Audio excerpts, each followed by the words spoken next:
It's the semifinal round of the PIAA football playoffs, and the stage is set for some crucial battles on the gridiron. Welcome to the Rivalry of the Week pregame report. I'm Amanda Kuhl for Fox 56 Sports. Another action-packed night coming your way as defending state champion Bishop Guilfoyle from District 6 takes on Old Forge from District 2. The Blue Devils are in the semifinals for the second time in just 3 seasons. Over that time, the Blue Devil seniors have won 39 games, including 5 in the state playoffs. With last week's 51-7 win, Old Forge scored more than 50 points for the 7th time in the last 3 seasons. Speaking of scoring, Bishop Guilfoyle can rack up the points. The Marauders have scored more than 30 points in every game this season. The returning state champs from Altoona have not lost a game since November of 2013. That's 30 straight wins over just 2 seasons. Coming up at halftime on MyTV, John Mendola chats with some members of this Old Forge football team. But right now, Bob, John, and Aaron are joining us from Shamokin. The Bishop Guilfoyle train continues to travel en route to Hershey for the 2nd straight season. The Marauders can overpower a team both offensively and defensively. At this point in the season, we're going to do what we do best. I mean, we have some guys up front that have just done a great job blocking, and what we try to do is really establish the run game and then let our quarterback find open receivers. Old Forge came up with a huge win over Bishop McDevitt last week. The Blue Devils are coming together at the right time. The kids all committed themselves. We told them the best way to go to these guys is north and south in between the hash and just take it right forward, and we'll see where we are. Keep the game close, hold the ball, not give them an opportunity. These two teams have tasted chocolate before. It's the PIAA Class A semifinal. It's Bishop Guilfoyle and Old Forge. Next. He's got a lot of room. He breaks it through the 45. One guy to beat. Switches hands, and see you later. He is historic. Fox 56 Sports presents the Rivalry of the Week on MyTV WQMY.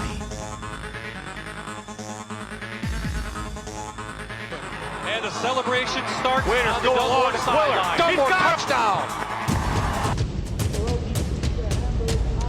This is Kemp Memorial Stadium in Shamokin, where tonight the road to Hershey continues for Bishop Guilfoyle and Old Forge.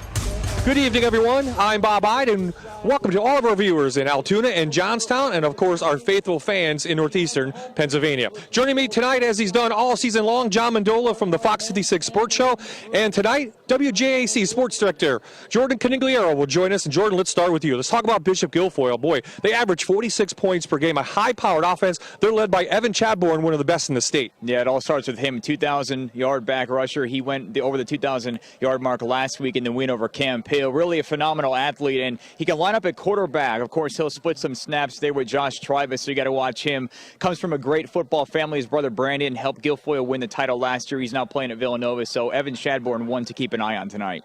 And John, let's talk about Old Forge. 51 points put up on Bishop McDevitt last week, a career night for Cooper Califano. 259 yards last week, 6 touchdowns. I mean, he was unbelievable, and he finished every run. Nobody caught him. So if Cooper Califano could have that kind of night tonight, Old Forge has a chance. The biggest question tonight for Old Forge: will senior quarterback free safety Joey Gutowski play?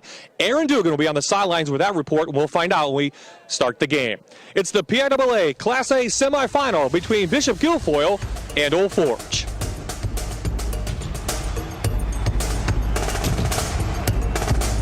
This is a Fox 56 Sports presentation of high school football on MyTV WQMY. Back in Shamokin for tonight's PIAA Class A semifinal between the Old Forge Blue Devils, the home team, looking for win number 14 on the season from District 2, and the defending state champions in Class A from Bishop Guilfoyle, the Marauders, looking for a win number 31 in a row.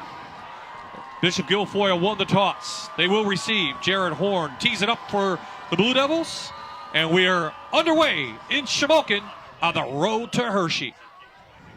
Taken by one of the up men for Guilfoyle. Let's head up to the 39-yard line. The Marauders will take over their first possession. Big question tonight, Aaron. Will Joey Gutowski play for Old Forge? What do you know?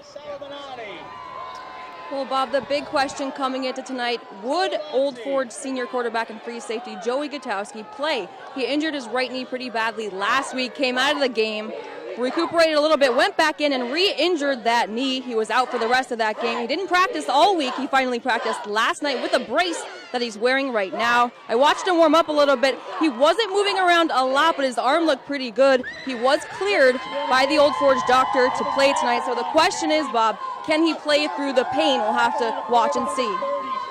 Thank you, Aaron. And John, we saw him sprain his knee last week, ACL, hyperextension. He's out there right now. He's going to give it a go. Yeah, I mean, you hope he can go for Old Forge. At the same time, you hate to see anything happen. So we'll see how Joey reacts here. He's going to start on the defense. The Marauders picked up 7 yards on their first play. This is Chad Burns, stuffed up behind the line of scrimmage. Taken down by Dylan Wilcox. Well, great job by Wilcox. One of the things early is Old Forge wants to match physicality. If they could do that, they feel they have a chance because the other team, Guilfoyle, they're pretty darn big up front. Yeah, they are. Not many single-A teams across the state and across the country have 300-pound linemen. They really lean on those, especially the 2 guards, 2 seniors. Your Old Forge, compare this team to Lake Lehman. That was 10 games ago. That was their last loss. First toss throw of the night by Josh Tribus.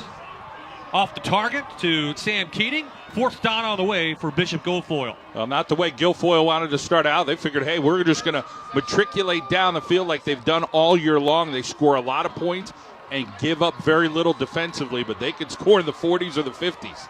Great effort on 3 plays so far from the Blue Devils. Freshman Colton McGee lines up to punt. He averages 45 yards. Jared Horn back to receive along with Jerry Hobbs. McGee's a good one, just a freshman. They like what they see out of him. Horn from his 20 with room. Horn makes a move. He's on his way.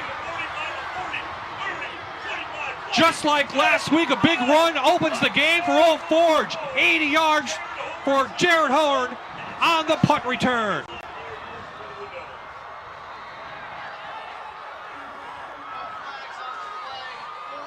One way to get on a team is slap them right in the face. That's what Old Forge does on the huge punt return out of Mr. Utility, number 23, Jared Horn. Certainly not the way Guilfoyle wanted to start this one. They're not used to being down 7-0 early on. They face some early deficits in this season, not many, but it'll be interesting to see how they respond right out of the gates here. That Lenahan and Dempsey touchdown puts Old Forge on top, just as they did last week, when Cooper Califano took the opening snap and went 60 yards. High snap on the extra point. Hobbs looking to throw, and he's taken down, so the extra point is no good. But the Old Forge Blue Devils come up and attack first. Special teams leading the way as Jared Howard takes it. Yeah, and Horn just weaves his way through Guilfoyle's defense, and a great job from Jared Horn of finishing it off as the Blue Devils strike first.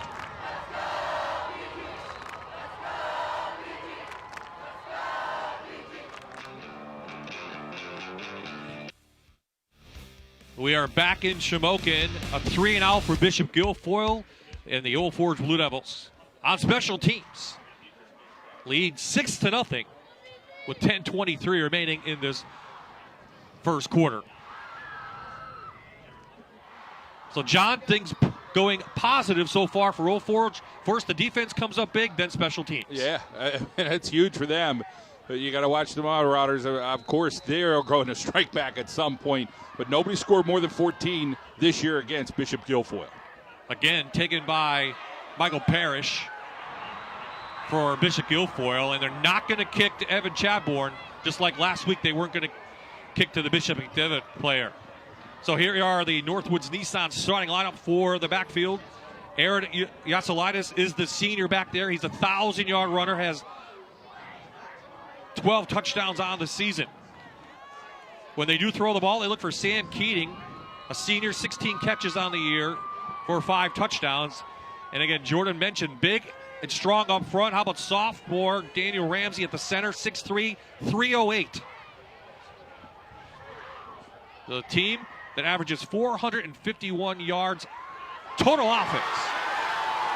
There you go. Chadburn breaks through, taken down by Gutowski, a 9-yard gain. Certainly a big time to see here what Guilfoyle will do being down 7-0. Now they have faced some deficits this season. Just a few weeks ago against Cambria Heights, they rebounded big in that one for a win.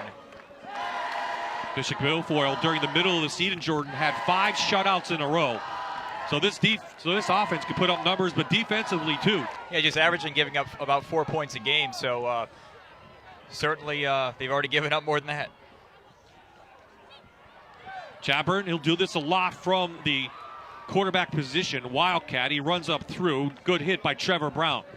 A nice job up front for Old Forge. And the previous play on the big yardage gain, the guys up front got penetration, but he got through that initial phase. So here you see right up front, they close it quickly, and the lineman coming downfield, I believe that was Wilcox, coming down and closing down. He's a big 300-pounder for the Blue Devils. Will Brown on the year, 13 tackles, 4 for a loss. But a second down now for the Marauders. Little jet sweep to Chadburn. Good tackle by Hobbs, but a gain of 6 for number 28. Perfectly blocked. Chadburn's got to beat one guy. Horn sits home and makes the tackle, but up front, hat on hat for Bishop Guilfoyle. See, it's excellent execution, but Horn just waits and then grabs the pins. Very disciplined blocking schemes for this Guilfoyle team. Again, we mentioned their O-line. They kind of lean on them to lead them in these big games. Chadburn hands it off. This is actually Linus' first carry.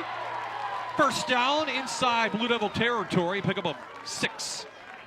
Well, Hobbs comes up and makes another tackle, but you haven't seen much linebacker action so far, and you're going to need Mondo Salavani to step up to make those tackles if Old Forge is going to have success tonight.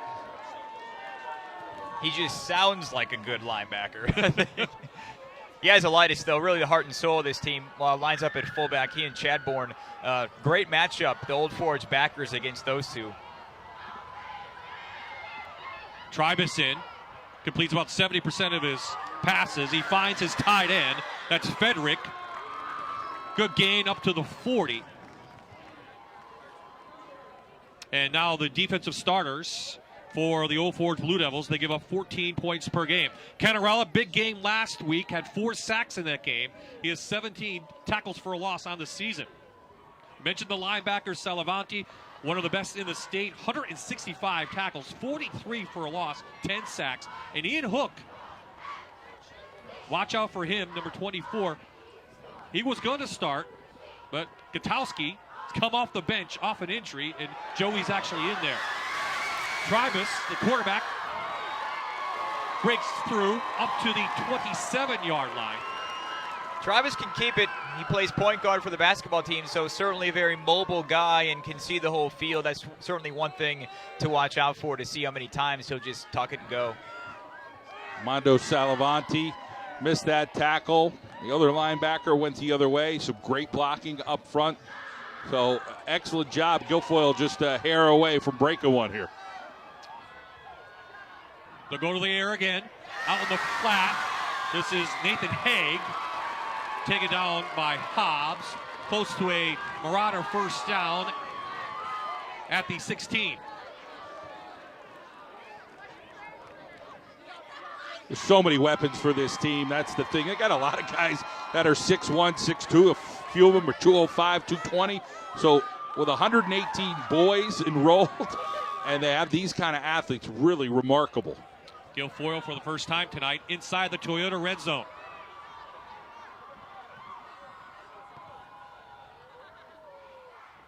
Chadburn nailed right around the line of scrimmage. That's Salavanti putting on the big hit, and Chadburn maybe rung his bell a little bit. You see here, little linebacker action. Excellent job. That was actually Brenda Muzaleski, John, who put the big pop on him. Yeah, he had a couple big pops last week as a 5'10", 200-pound sophomore. But Mondo is one of those guys that'll smack you as well, 5'10", 220 pounds. A little over. I'd say he says 200. I think he's closer to 220. To the air, Tribus. No rush put on. There, finally they got him behind the line of scrimmage. Troy Harris with the sack. Third down on the way. Loss of 6, John. Brings up 3rd and long. Those linemen up front have to keep coming. They're trying to contain him because he's such a good athlete. You see here, and then finally he just slips down. They get a little lucky on that, but you know, some of those big daddies up front for Old Forge, you're really going to need to pursue. Guilfoyle will take the big test for the defending state champs. Looking downfield into the flat, and Gutowski might have got a hand on it somehow as the pass was intended for Haig. 4th down on the way. Now, Guilfoyle has one of the best field goal kickers in the state in McGee. He can pop it from 40 and out. So let's see what Coach Justin Wheeler wants to do. Yeah, big decision here. McGee has hit from 50 and longer in practice, so we'll see if he can give this one a boot. A lot of confidence in this kid, and he's just a freshman. He's got the orange shoes on. They'll go for the field goal. Be placed down at the 29, so a 39-yard field goal for the freshman. Trying to get Guilfoyle on the board. Good snap. Kick is up, and it is good. So Colton McGee from 39 gets the Marauders on the board, and they cut the lead in half.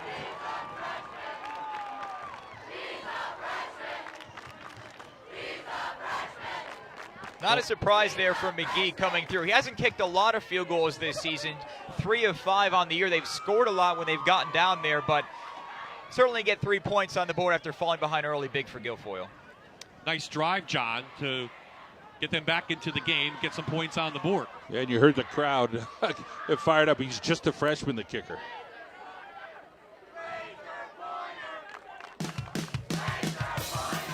If you or a loved one have been seriously injured, call the law firm that Best Lawyers in America is again named one of the top personal injury law firms in the United States. Call Lenahan and Dempsey at 1-888-LENAHAN. After an injury, get what you deserve. Call Lenahan and Dempsey.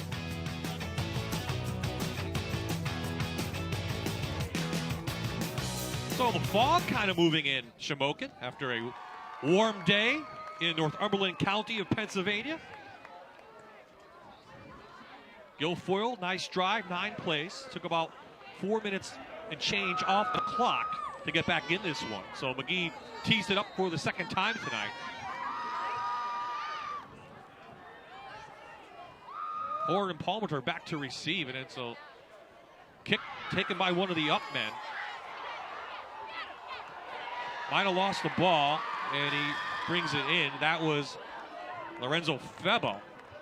And we'll see the offense from the Old Forge Blue Devils for the first time tonight as they have the ball at the 42-yard line.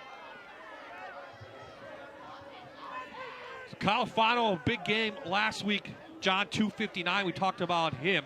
You would think that's what Guilfoyle's really going to look at tonight and really structure their defense around. Well, you'll get to that starting lineup coming with 2 300-pounders, SD tackles, 2 athletic defensive ends at 220 pounds. It does the game better for a single-A school in the state. Gutowski comes in as quarterback. How much of a threat he will be is still to be determined.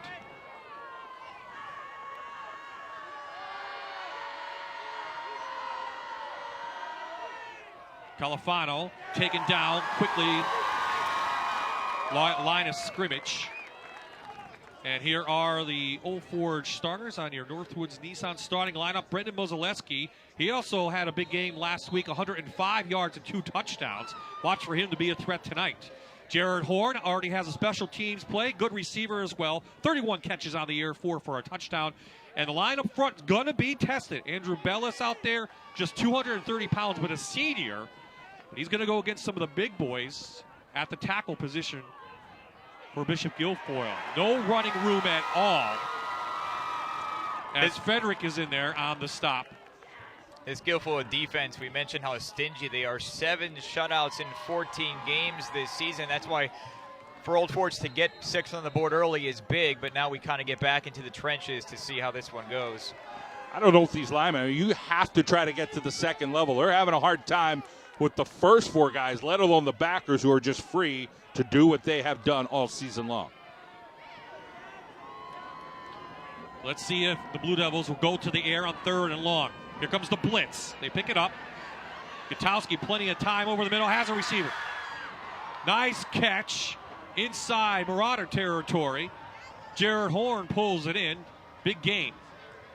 Well, once again, Horn coming up with a big play for Old Forge. Gutowski gets some time. Great help by Mazaleski in the backfield, getting that extra block on the backer, and then a completion right in the center field as they're sitting in that zone.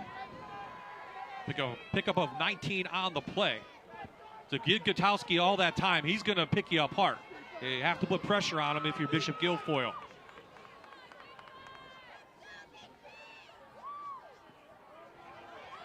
Back to the ground and right into the hands of big Logan McGeary,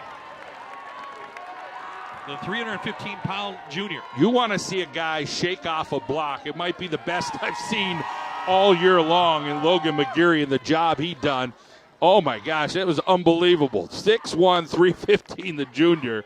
Kind of gave a big shoulder shrug, threw him, and then threw the running back down. Excellent. Yeah, they list him at 315. Coach says he could be closer to about 330, depending on what day you get him on. He probably had a big meal before tonight's game.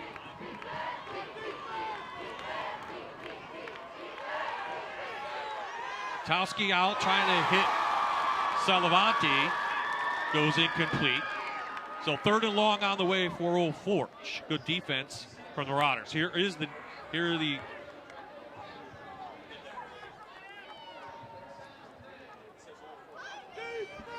that's the Old Forge offense. We'll get a check out the Guilfoyle defense right now. Luke Federick on the outside. 97 tackles for him, 23 for a loss. Linebackers, they're as good as Old Forge's. Andrew Irwin in there, 142 tackles on the year, 19 for a loss, 2 interceptions. And in the secondary, Nathan Haig, he's a senior, 6 interceptions, he leads the team. Here comes the blitz, they set up a screen.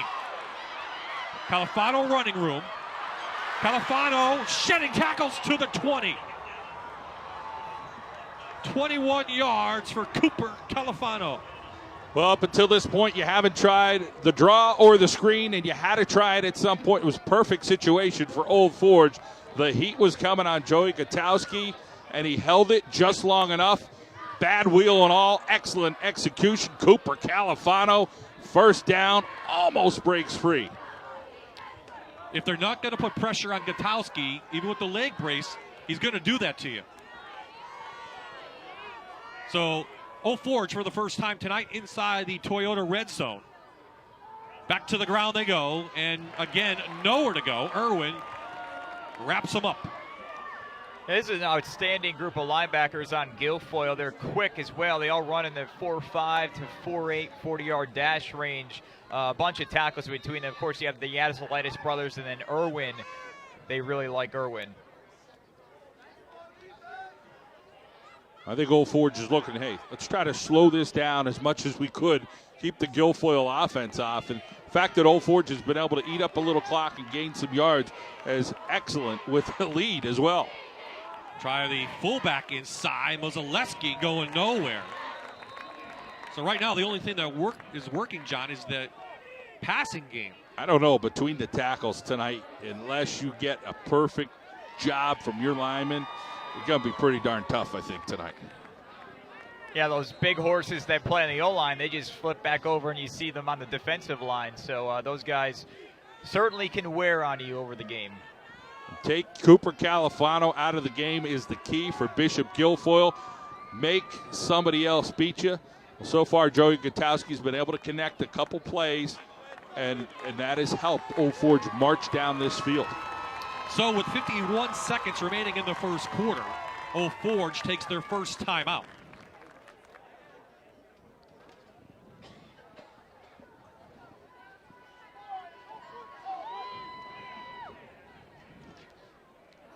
State Representative Sid Michaels-Kavulich would like to congratulate the Old Forge Blue Devils on their championship quest. Go Blue Devils.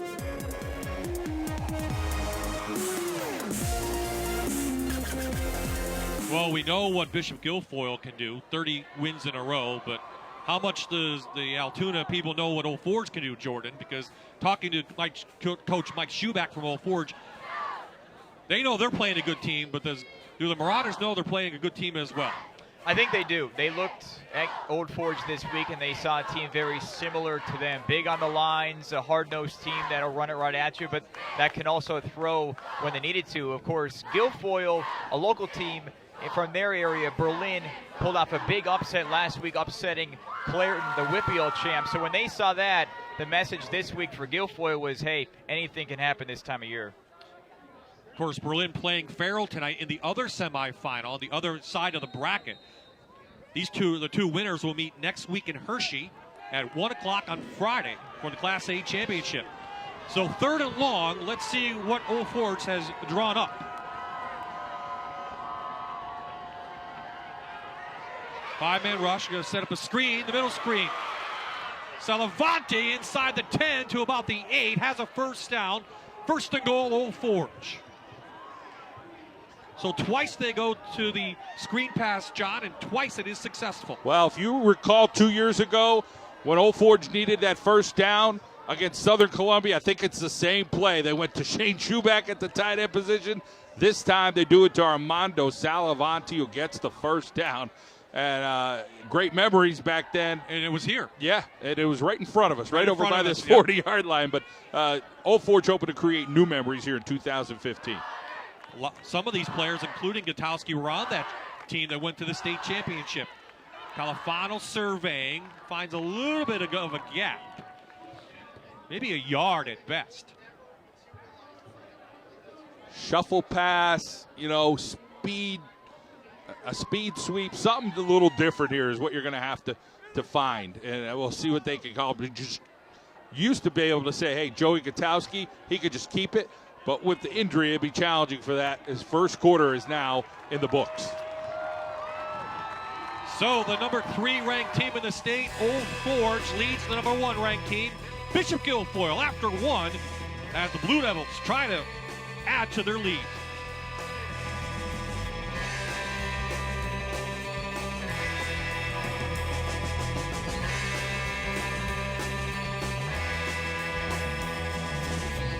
This is a Fox 56 sports presentation of high school football on MyTV WQMY.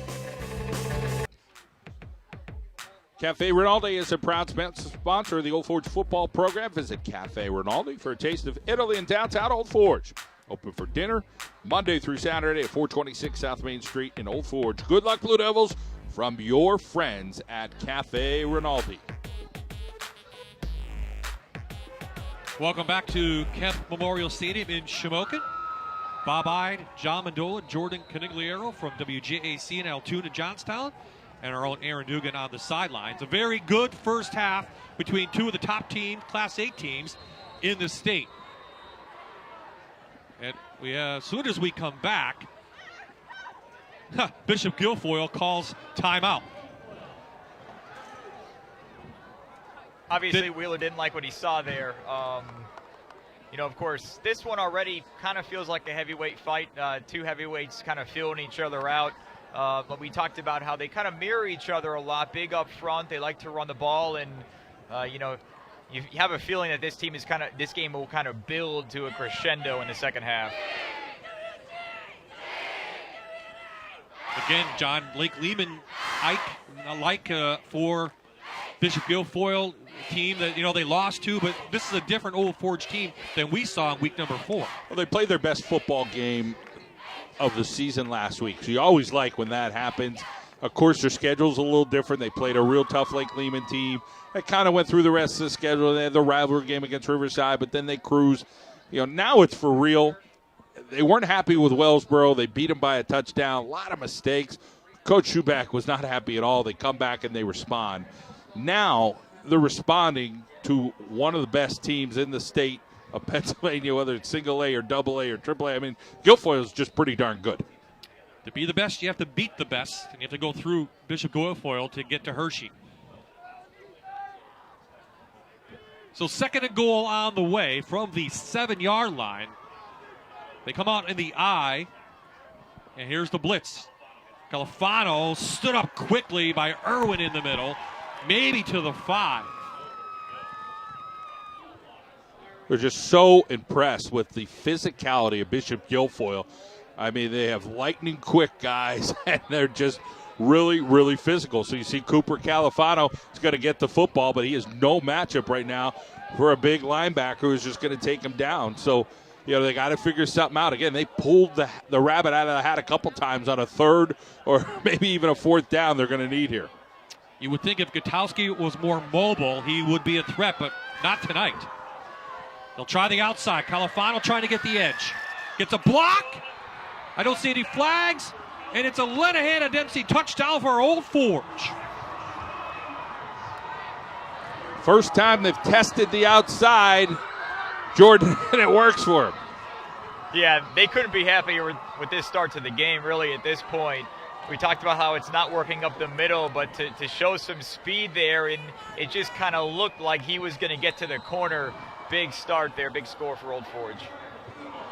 It's an 11-play drive, 58 yards, just over 6 minutes off the clock, and that's how you keep a high-powered offense off the field.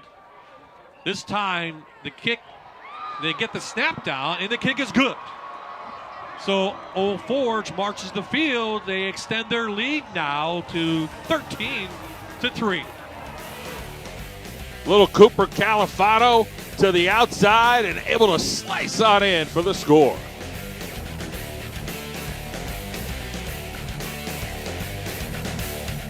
We're the Bishop Guilfoyle cheerleaders, and you're watching the Class A Semifinal Championship.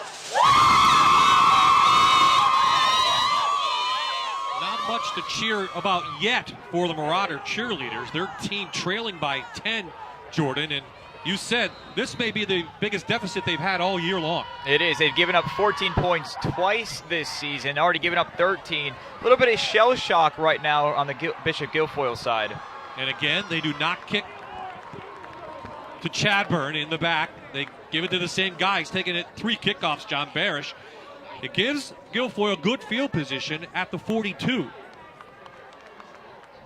Yeah, Guilfoyle ready to unload on the offensive end with some of the explosion guys that they have. I mean, they have guys, Chad Bourne's run for over 2,000 this year. Aslitis is over 1,000. So they have guys that can get the job done. Let's see what Old Forge does with their linebackers. Chadburn has rushed for over 100 yards in 10 games this season. He's at the quarterback position, which he will be in a lot. And he shoots through and dives up near the 50. Gain of about 8. Even trailing right now, I don't expect Guilfoyle to do anything different than they've done all season. Very disciplined team. I don't know that falling behind will affect them that much. Obviously, they're not used to it, but they're going to stick to the game plan here, and that's running with Chadbourne and Yazelitis. Frederick did a nice job from his tight end position of standing this guy up and going to the second level to go find another linebacker.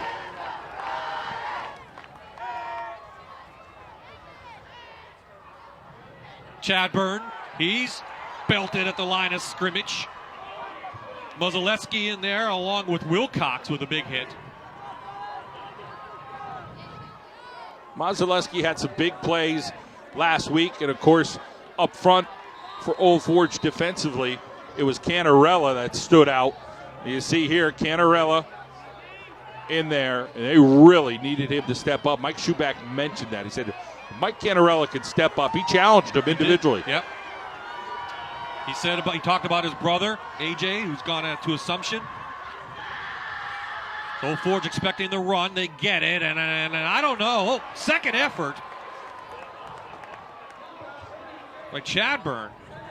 And Chadbourne, I think he's got a first down. Let's see where they mark it, John. He may be short. I think he's a hair short from where the mark is. I would think Bishop Guilfoyle is going to go for it here. Old Forge stacked the line pretty darn good. And they're saying, listen, let's go toe-to-toe. Let's see what we got in this little pizza town in northeastern Pennsylvania. They got a little bit, but, yeah, a good effort over there on that right-hand side. Old Forge is expecting the punt. I'm not sure. They're going to wait this one out. Coach Wheeler brings the play clock down and then finally calls timeout. He's going to think about it. And while that is going on, Aaron is down on the sideline with some fans and friends. Aaron. Hey, Bob. Well, I'm hanging out with some of the moms from Old Forge. Mrs. Salavante, what a year for Mondo. How much fun did you have this season watching him play? This year has just been so awesome. It's been a great experience, and we're still here, and we hope it continues. We love Mondo. We love Mondo? Yeah, we take a picture every week, and it's good luck. We keep winning, me and him. Number 34 and 34. That's awesome. Okay, they all love Mondo. Lots of love over here. It seems like the guys are so close that they're just like a big family. They've been friends since kindergarten. They've played football through Biddy football together, so they play very well together, and they're all best friends. So honestly, who's more nervous during the games, them or you guys? We definitely are. We definitely are. All right, well, have fun. Thank you. Thanks so much. Bob? Thank you, Aaron and John, the backbone of all players, coaches. Got to have the moms. Oh, yeah. I love the moms. Who doesn't want a kid named Mondo? I mean, that's not his official name. It's Armando. But everybody calls him Mondo, and it's just great. You saw that little boy there and said, I take a picture with him every week. It's high school football. As pure as it gets, you hope, and you got some nice fans there enjoying it in the families. I'm sure, Jordan, in Southwest PA, it's the same thing. High school football in Pennsylvania is big. It rules everywhere in this state. This is certainly doesn't get much better than this matchup right now here for a spot in Hershey on the line. 4th and 1.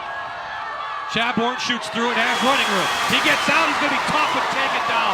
What a tackle by Gutowski hanging on, because if he got out in front, he was gone. 4.4 speed.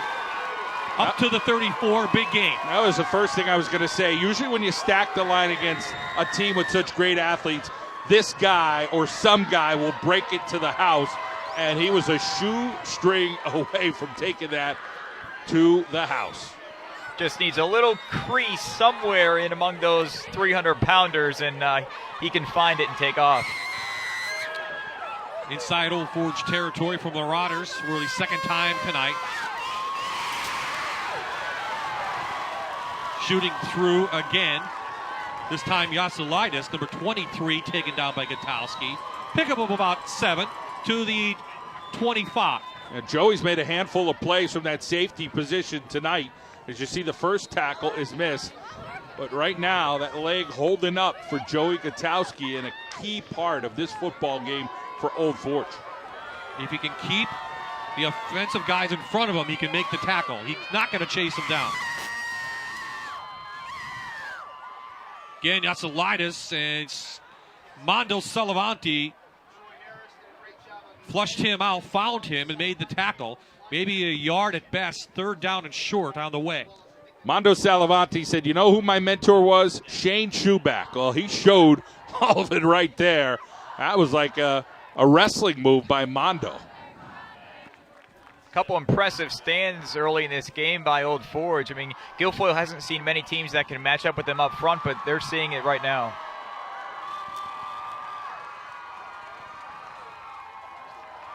Third and 3. Old Forge going to show the blitz. Fumble! Ball's underneath Chadbourne's legs, and they got it. The Blue Devils come up with the ball. A big turnover. You talk about reading a play and catching the count as perfectly as you can. That was the best play I saw all year as far as timing for a defender. Up front, a great read by Mazaleski. Knocks the ball loose before he even had a chance. Bishop Guilfoyle all year long only had 5 fumbles. They only have 8 turnovers on this season. A big one right there gives the ball back to Old Forge, still up 10. Try the outside again. Califano looked like he wanted to throw. First flag of the evening comes in. And this crew from District 3, led by Eric Updegrove, will make the call. Hold number 10.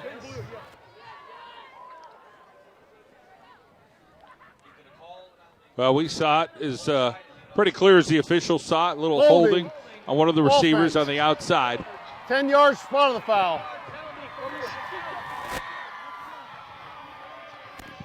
Holding against the offense. 10 yards, spot of the foul. Repeat, first down. I think one of the things you had to look at coming into this game was you're going to have great special teams. You're going to have some turnovers. So far, Old Forge has both of those with a 10-point lead and clearly came in as the underdog tonight. Still a whole lot of ball game left, but they got a chance. Yeah, not a lot of tricks in this game. We didn't really expect that from kickoff, but Old Forge certainly has made the most of their early opportunities. And they're certainly hanging in there and hanging on to a 10-point lead. So they're backed up to the 22. Gutowski going to throw it. Got horned. Chadbourne couldn't get over there, and either Contribus, and he pulls it down at the 38-yard line. Gain of 16. Sometimes when it rains, it pours as far as luck, Jordan. I mean, right now, Old Forge can do no wrong. Look at this. I mean, Gutowski just throws it up thinking, where's that ball going? And Horn just goes and gets it towards the sideline. Yeah, they're doing everything right now. If you can draw up a game plan to get a lead on Guilfoyle like this, this is it. Well, in pregame, all the shouting was from Bishop Guilfoyle. Old Forge went about their business, did what they had to do. There wasn't a lot of yelling or screaming, and they came to play today, John, tonight. Well, look at that fight from Mondo Salavanti over there. You know, a couple feet, a yard or two, and the Old Forge faithful are fired up, and Coach Schuback right now is geared up as well. Little motion, the fake over there to Horn, and then just a little flipping the biscuit on that left-hand side. And you see Armando, he breaks through that and just edging up. You mentioned the weapons for Bishop Guilfoyle. They have a lot, but Old Forge has a bunch as well. Got guys that are getting the job done right now. Jordan, I know you're impressed. Yeah, this is certainly the best game I've seen Guilfoyle get early in the game all season. There's the blitz. Trying to set up a screen over there with the wide receiver to Hobbs, and does a nice job just to pick up about 4 near the 50. I'll tell you what, if you're Old Forge, you'll take a few yards down that sideline, 2 or 3. I mean, it's a couple, and I know it's not much, but the inside run game isn't there. So you'll try to be a little creative, and maybe that'll break something up in that middle by throwing the ball a little bit. They've tried to change the pace up a little bit. Gutowski coming in has thrown for over 1,100 yards, 13 touchdowns, and just 3 interceptions. So we know he can throw the ball. They haven't had to throw the ball a lot in the second half of the season. They've done it with the run. But tonight they're showing that they can put it in the air. Back to the ground again, nowhere to go. As big number 71, Logan McGeary, takes down Califano. So 3rd and long on the way now for the Blue Devils. You kind of appreciate some of the one-on-one matchups. You're talking about fighting for that extra inch, and it seems like every matchup we're getting that. This is good football right now.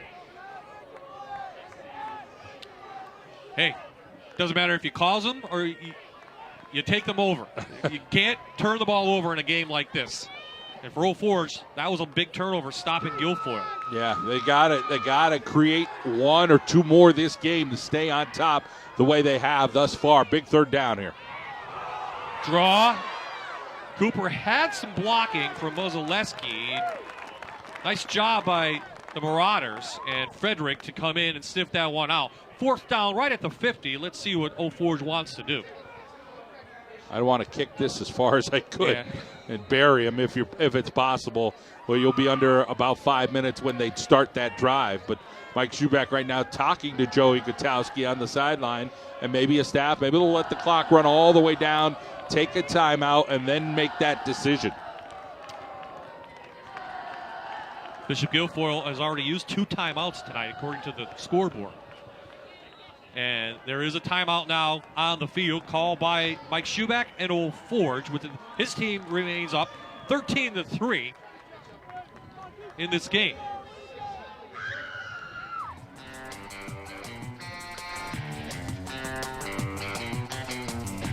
Probst Transportation is a proud supporter of the Old Forge Blue Devils football program. Probst Transportation proud to provide transportation for Blue Devil fans along their journey to the state championship. Congratulations, Blue Devils, on your great success this season. Best of luck in tonight's game. Go Blue Devils.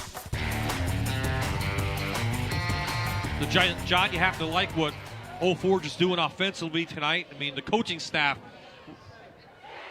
there's not many coaches like they have over at Old Forge with all the experience they have over there. Former coaches, former Division I players, and of course Mike Schuback, the man behind the magic. And you have to have that camaraderie. I mean, these coaches, they get together. They've seen it the same way. They've had so much success over Mike Schuback's career, and the last several years have really been incredible for the Old Forge community, as Horn looks like he's going to boot this thing deep. 4 seasons ago, Guilfoyle was 1-8. Quite a turnaround for Justin Wheeler as well. So they'll punt it away, and this is a high-hanging fair catch at the 26 by Chadbourne, and that's where we'll see the Marauder offense come back out. They have shown some signs, Jordan, of moving the ball, and now they're going to have to make that move and put up some points. Yeah, this team has found a lot of different ways to score this season. It'll be interesting to see how they approach this drive with 5 minutes to go before halftime. You'd have to figure going into the break, which is 3 on the board, would be seen as a major disappointment for a team that's used to scoring in bunches. Certainly a good battle we're going to see here in these next 5 minutes. So just a field goal on the board early on by Bishop Guilfoyle. They're going to go to the ground, and he's going to be chased. Down for Chadbourne, he's got him, and he's gone.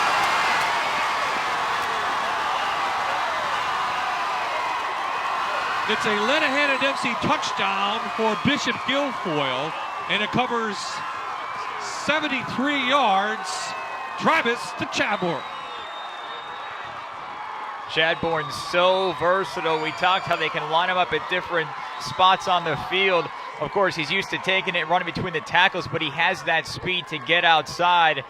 And he's good at shaking that last tackle and getting loose for the touchdown, as we saw him do right there. A healthy Joey Gutowski would have made a difference there. He ends up leaving for one play here. So McGee in for the extra point. Chadbourne's 9th touchdown through the air. Gets the Marauders back in this one. They've cut the lead, and Bishop, the Old Forge lead, to 3. A great job from Bishop Guilfoyle. I mean, they respond. You knew the big play was coming. It was just a matter of when. And there may be more big plays from them tonight. They just have big play capability. Old Forge close to the sack in the backfield, close to the tackle on the long pass, but missed it by that much is not going to cut it in the long run against a very talented team. Well, Bishop Guilfoyle beat Clareton in the state finals last year, 19-18, and Jordan, it's been quite a turnaround for this Marauders team out of Altoona. Again, 1-8 in 2011, and since then, some huge wins, including a state title. Yeah, you talk about a resurgence. They went from 1-8 to 9-3 to 10-3, a district champ title there in 2013 rather. Last year, 16-0, won it all in that close matchup, a breakthrough win against Clareton. Now here they are again, undefeated, trying to go back-to-back in single A, but facing some adversity and a little bit of a response there with the touchdown to Chadbourne.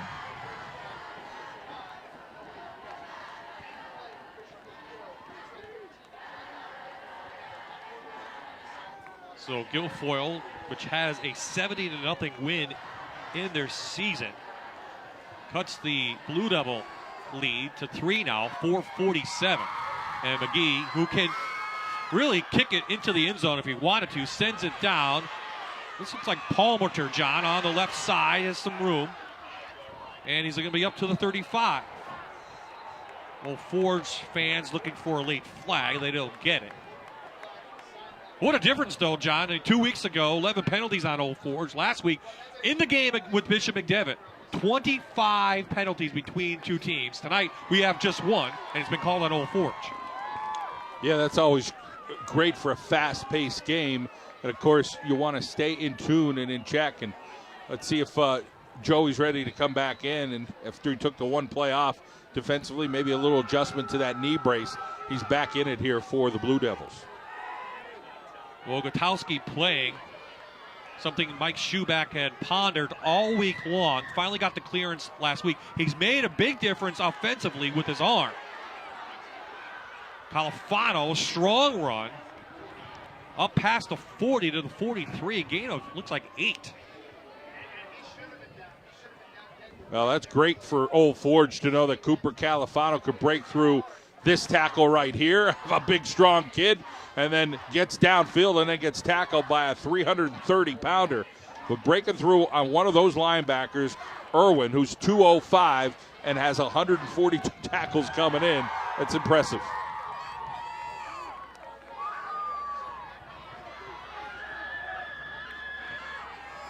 A week ago at this time, Califano was running all over the place. Tonight, it's been a little bit tougher.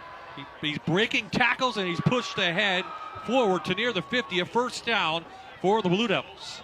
That's something we haven't seen so far tonight. Cooper Califano breaking tackles, running inside on that play, and he gets an Old Forge first down the hard way. See the smack there. Mazaleski runs into the big 300-pounder, but then it's Califano getting a little extra push there. Yeah, that type of running can certainly wear on the defense. Guilfoyle is used to dishing that kind of punishment out. They're seeing some of it here. A little bit high to Mazaleski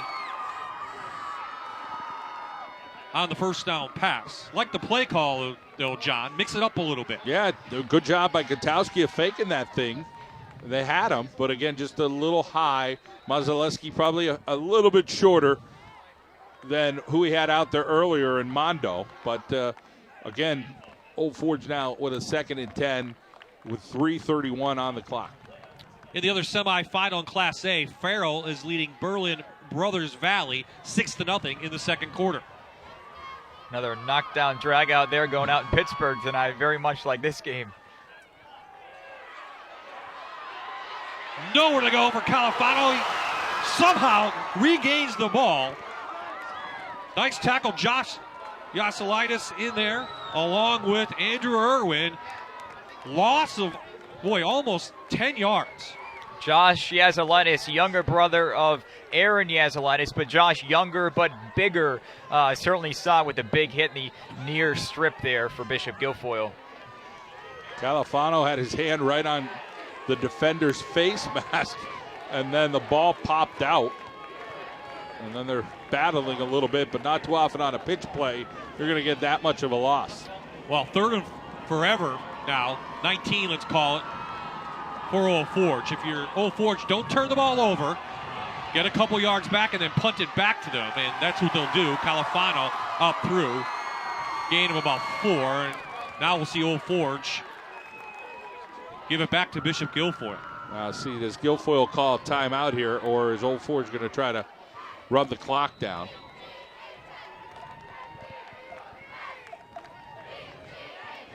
Punt team comes on for Mike Schubach's team.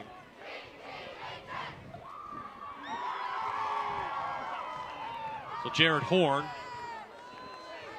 who can average almost 32 yards per kick, is there. And as expected, back to receive Evan Chadbourne. High kick, but short. It's going to take a big bounce, and it's going to be downed just inside the 30, past the 25. The beanbag comes out to the 27. So 1:51 left, 1 timeout remaining for the Marauders. We now know they can go through the air. So let's see if they have something in them to get either take the lead or tie this one up before the break. Well, you'd be thrilled if you could keep the 3-point cushion on Guilfoyle at the half, but I think that's a big task right now with 1:51 and all the weapons and such a powerful kicker. Gutowski out. They've changed it up, put Hobbs back there. Tribus can throw the ball around. He's 9 touchdowns on the year. They'll hand it off on the inside. And that was Yasilaitis taken down by Salavanti. Guilfoyle maybe trying to set one up here like they did earlier. Certainly clock winding now on them. If they want to try to score in this one, they're going to have to be a little bit more aggressive than that. So the 2 linebackers for Old Forge, Mazaleski and Salavanti, as they always do, John, putting the big hits on tonight. Sweep.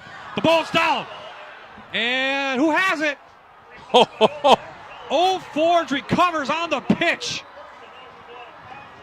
Huge turnover. gives Old Forge the ball at the Marauder 22-yard line.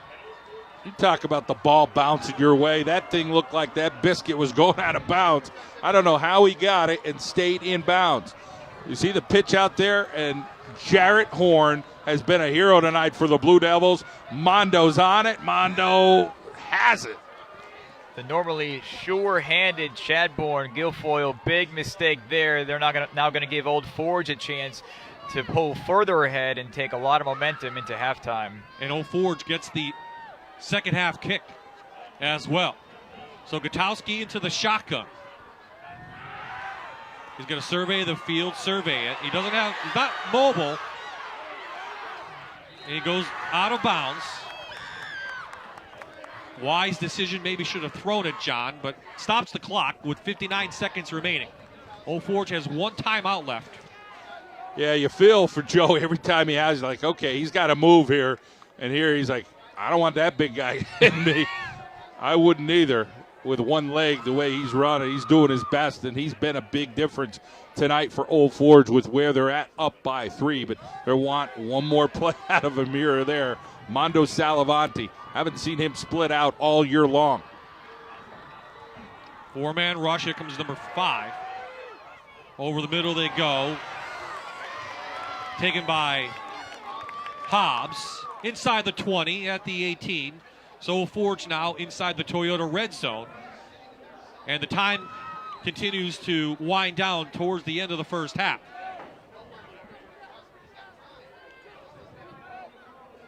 Well, Old Forge could be looking, at a 37-yard field goal or so. If they don't get any more yards, possible to hit it.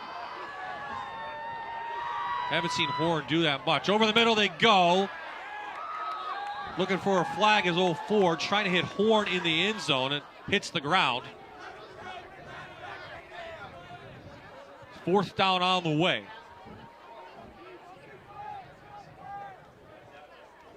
Good job by Guilfoyle to bring the defense in.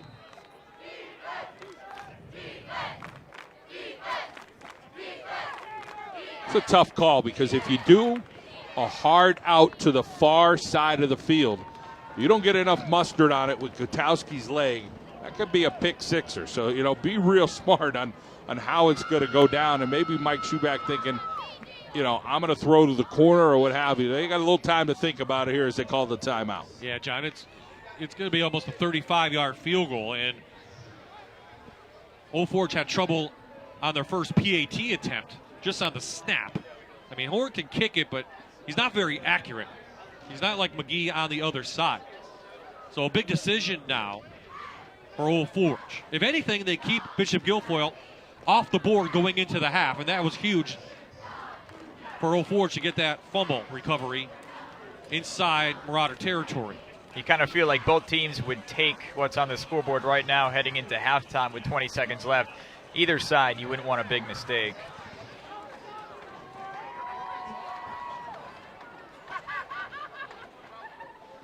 Needless to say, Jordan, Bishop Guilfoyle probably has not trailed all season long. No, they're not used to going into halftime giving some kind of speech in there about coming back and being resilient. They're used to being up by so much that in the second half you kind of have to figure out a different game plan. This is going to be a totally different scenario for them, for Justin Wheeler and that coaching staff going in as we stand right now with 20 ticks left. Boy, if you had a fake field goal in your arsenal, this is the time to pull it out. Not to say that you've practiced it all year long or not, but if you had one, Paul Cariotti over there, number 14, maybe he could pull something out for you. I mean, you try anything at this point. Cariotti is the backup quarterback, so trick play coming. We'll see. Gutowski can receive it.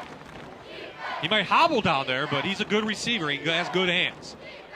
So 4 wide receivers in there. Let's see what this is going to be. Gutowski going to throw it over, and it's going to be intercepted. Picked off by Tribus, and he's taken down by Salavanti outside the 20.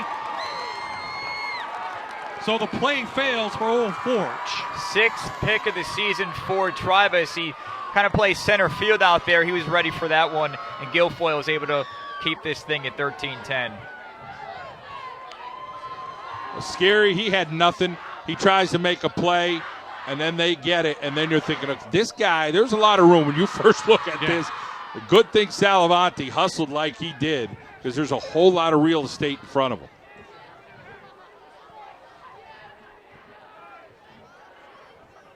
So the fumble from Bishop Guilfoyle cannot be turned into points. Marauders hold Old Forge on downs, and they have maybe one more play in them. They do have one timeout left. Drivers, he's got a good arm. He's going downfield. Up for grabs and incomplete. Knocked away by Philip Palmater as the tight end Luke Frederick at 6'5" was the intended receiver. There are zeros on the clock, and that will do it for the first half of this PIAA Class A semifinal from Shamokin. Aaron Dugan now with Coach Mike Schuback. Well, Coach, going for it on fourth down, a little bit of a gutsy call. Didn't go the way you wanted it to, but overall that first half, they played with a lot of heart. You got to be happy. Yeah, we're very happy with the kids. They worked really hard to be in this position. They're taking advantage of them. We got to limit the mistakes. We had a couple mistakes. We can't get a penalty on a first down. We're always punt. We're very bad behind the chains. But overall, right now, we can't. One play. One big play, we can limit that play. We have them dead to rights back there. And, we got to remember it's kids, But, hey, the kids are doing a great job for us. It's going to be a long 24 minutes, I know that much. Well, Guilfoyle is not the type of team that's used to being hit in the mouth early. You think you got in their heads a little bit? Well, I don't know. I mean, their papers were saying we were the best team they were going to see, and our paper said the same thing, that they're the best team we've ever seen. So and it shows. It's a 13-10 ball game. It could go either way, one play here, one play there for either one of us. But if I didn't say we're really pleased where we're at, I'd be lying. Coach, thanks for your time. Thank you very much. Okay, Bob. But his team does lead the number one team in the state in Class A, 13-10, after the first half is in the books. So in this PIAA Class A semifinal, the Blue Devils lead the Marauders by 3, John, and they've done it a lot of different ways. Jared Horn on the punt return to start things out for the Old Forge Blue Devils and getting that first score. That little pitch to the outside, it was Cooper Califano getting to pay dirt, and Old Forge has 3 points advantage.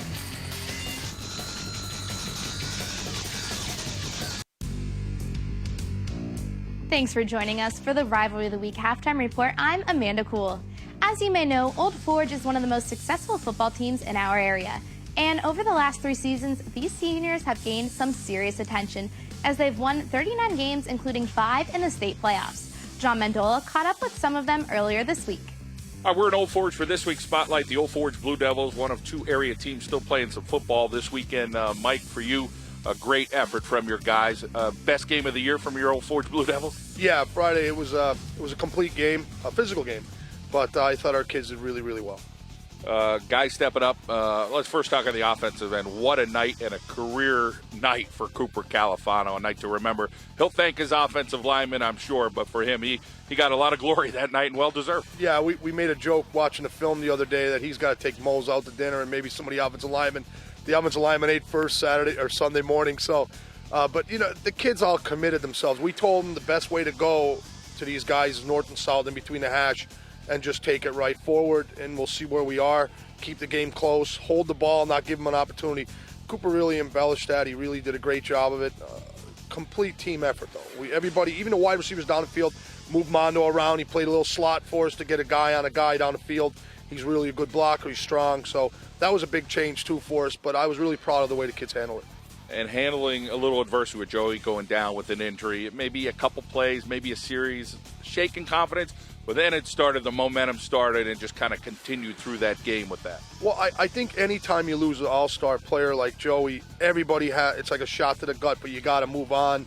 It's not easy to move on, but you have to put it behind you and realize that you have the commitment to the other kids. And I think our team responded that way. Seen a lot of seniors say, hey, listen, I'll take care of it. I'll get it. Don't worry about it. Mondo was one of them. I remember Mose said something to him out of a timeout. And, it shows the character of your team. To keep trying to pick them up, to keep them focused. But Paul came in and, I don't know what it is, but he just was unflapped. He just didn't matter to him. He came in, he ran the offense. He knew what we were doing, and they get a lot of reps. They share a lot of reps during the week because Joey's such a great athlete. We put him at wideout. We put him in the backfield. We did a lot of different things with him this year, and so you got to use that to your ability, especially in single A. I mean, we don't have the 25 kids to do that with, but when you have one or two, you got to get them the ball. That blue-collar work ethic has worked here in Old Forge for a long time. You yourself, the kids in the community, the weight room, not a whole lot of glamour in there, but that weight room worked, a lot of pancake blocks, and you guys really found a way to be physical against that team, and you're going to need it against the Guilfoyle team. Yeah, we're definitely going to need it. I mean, this is by far the best team we've seen all year. No disrespect to anyone on our schedule. Watch them on film. They're big, they're strong, they get to the ball, they push you up front. I mean, their kids get after it. There's no doubt you could see the success they had and why they won the state championship last year, because they're very physical. They run the ball with authority. They got a bunch of things they do offensively. And defensively, they sit there and squeeze everything and play the responsibilities and run the ball. So, our commitment to what we do here it's been for 15, 16 years since I've been here. Our kids have bought into that. We appreciate the fan support. We appreciate all the support from the people in the town and the businesses and the families, but more importantly, we appreciate the kids' efforts, because without that, I mean, you're just an average program. Let's talk with Mondo Salamanti here at Old Forge. Mondo, for you being a leader, of course, stepping up, talk about the defense and the effort that you guys had the other evening.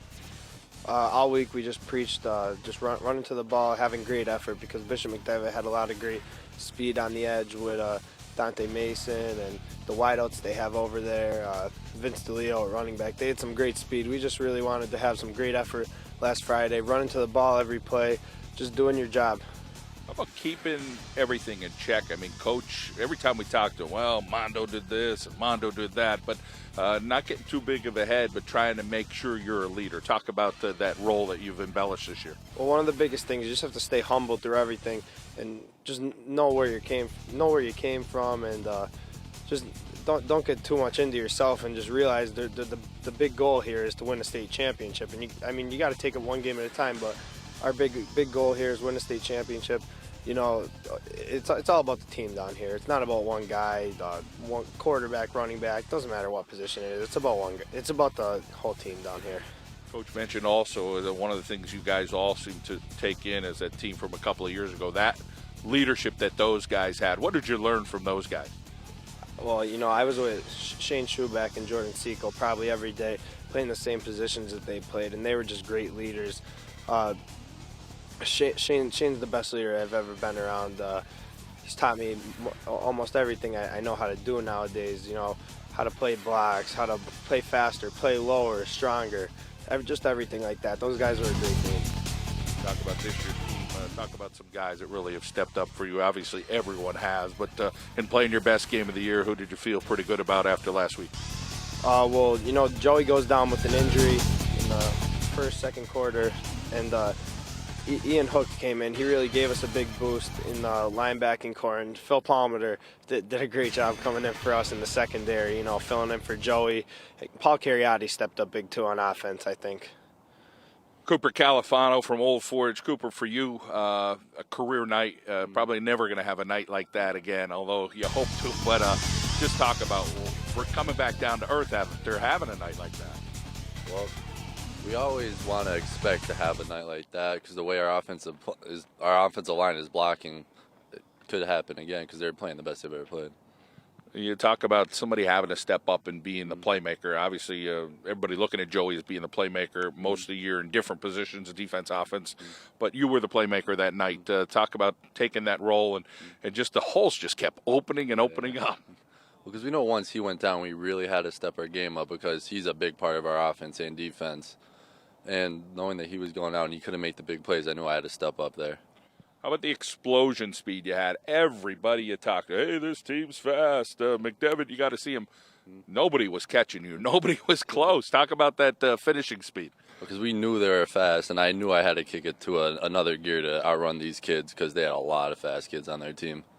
Well, they weren't as fast as you. How about some of those offensive linemen? A little kudos to those. Go down that offensive line of guys. They're the reason I got every single yard I had. They really made every hole wide open for me that night. the work in the weight room for you guys all season long. Tell us about the stuff that you guys started last year. It's been a great tradition over the years for Old Forge. You guys have made a nice run in the state playoffs. Well, we've been lifting all off season, and I think it's starting to show now that pretty much every position we're just dominating, especially our line. They're just big, strong, physical kids. A focused and confident group from Coach Schuback, of course, DeMondo, and what Cooper Califano did last week. The Old Forge Blue Devils in this week's Spotlight. All right, thank you, John. High school basketball returns to MyTV next Friday when Shamokin travels to Shikellamy to take on the Braves. We'll be on the air at 7:30 with the Heartland Conference Division I game. That's going to do it for this halftime report. Enjoy the rest of tonight's game. Welcome back to Kemp Memorial Stadium at Shamokin High School. You're watching the PIAA Class A semifinal. Old Forge 13, Bishop Guilfoyle 10 at the half.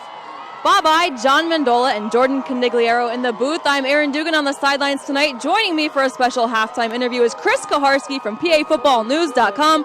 Chris, thanks for joining me. The first half, maybe not what some people would have expected. No, I think the defending state champions came in as the favorite tonight. And right from the opening kickoff, Old Forge showed everybody they're here to play. They got the big punt return by Jared Horn, and that got them going. Guilfoyle showed, though, they're champion. You have to knock the champion off to get to Hershey. Obviously, they made a nice comeback. Big stop at the end of the first half there by Guilfoyle to keep this a 3-point game.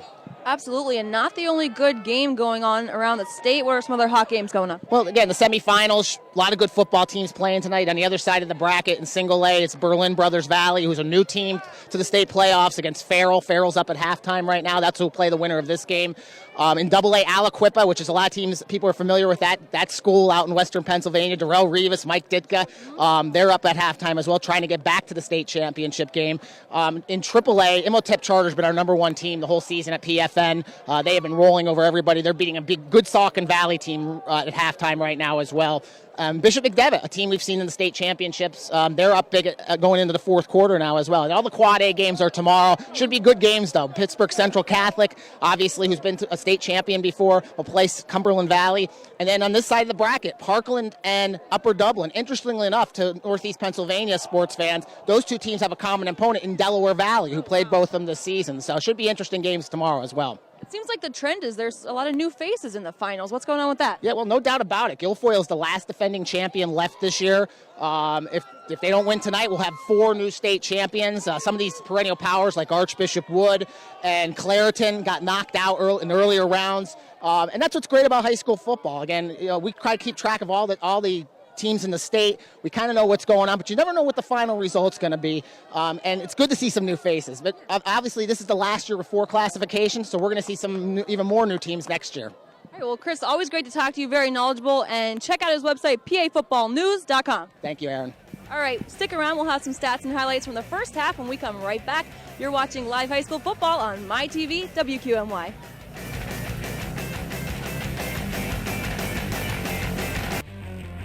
We are back at Kemp Memorial Stadium in Shamokin.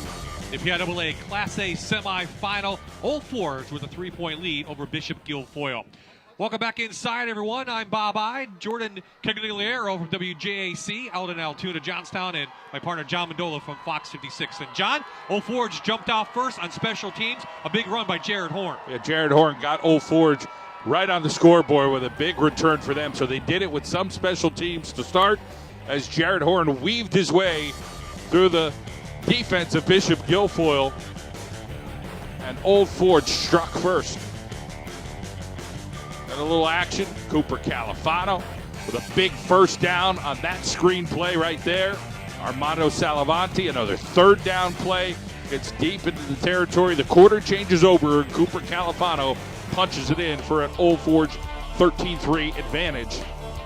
And even some other offensive stuff seemed to be going their way as they were kind of trying to get downfield the best they could. Yeah, Bishop Guilfoyle have kind of had to find a way to settle into this game. Not a lot of early success moving the ball. They love some of these quick out passes, and then they break a tackle and go. Not breaking those type of tackles tonight. Of course, they did get a couple big plays. Evan Chadbourne, he's their top scoring player, and he certainly got them on the board with a big touchdown to get them within 3. Second half underway. Old Forge receives. Palmerton has it. He's stood up at the 30-yard line, and that's where the Blue Devils will start this second half with the ball. Some stats from the first half for Old Forge, who has the ball. They've run 26 plays for 100 yards. On the ground, just 16 carries, 24 yards. Cooper Califano, the leading rusher for Old Forge, just 14 carries, 23 yards. Joey Gutowski's done it with his arm, 7 of 10 for 76 yards. Time of possession for Old Forge, John, in that first half, 12-12. But they do have 2 big fumble recoveries, 2 turnovers by Bishop Guilfoyle. It seemed like the time of possession they had the ball more, but when it ends up, not much more. 12 seconds, whopping them out. So we'll see if they can control the line of scrimmage this half. Probably one of the longest runs for Cooper Califano tonight. Gain of about 8, and Aaron Dugan talked to head coach Justin Wheeler from Bishop Guilfoyle. What did coach have to say, Aaron? Well, Bob Natural, he said he wasn't too happy with that first half. He said that's not our best half of football, but we're going to keep fighting. There's a whole nother half to play. He also said Old Forge is a very good team. They're very well coached. I also asked him about that first play of the game, kind of getting hit in the mouth, so to speak. Are the kids not used to that? Did it get in their heads? He said absolutely not. They're used to these type of teams. He said the key to the second half for them is matching Old Forge's intensity, Bob. Califano jumping outside. He's got room. Califano, big yardage inside Marauder territory. Knocked down at the 42-yard line. Well, you go back to about the last 7 carries of Cooper Califano, and he is right now breaking through and breaking free through this defense. So is it him? Is it the offensive line? What is it? But Cooper Califano, a little bit of yardage, and he is going downhill right now. And boy, he looks good for Old Forge's chances right now, the way he's running the football. And Aaron mentioned that intensity. You see it from him just on his runs, how he's fighting for those extra yards. Guilfoyle is going to have to match that to get back into this game. And they do. Great stop. Aaron Yasalitis, the senior linebacker, who came in with 157 tackles, John.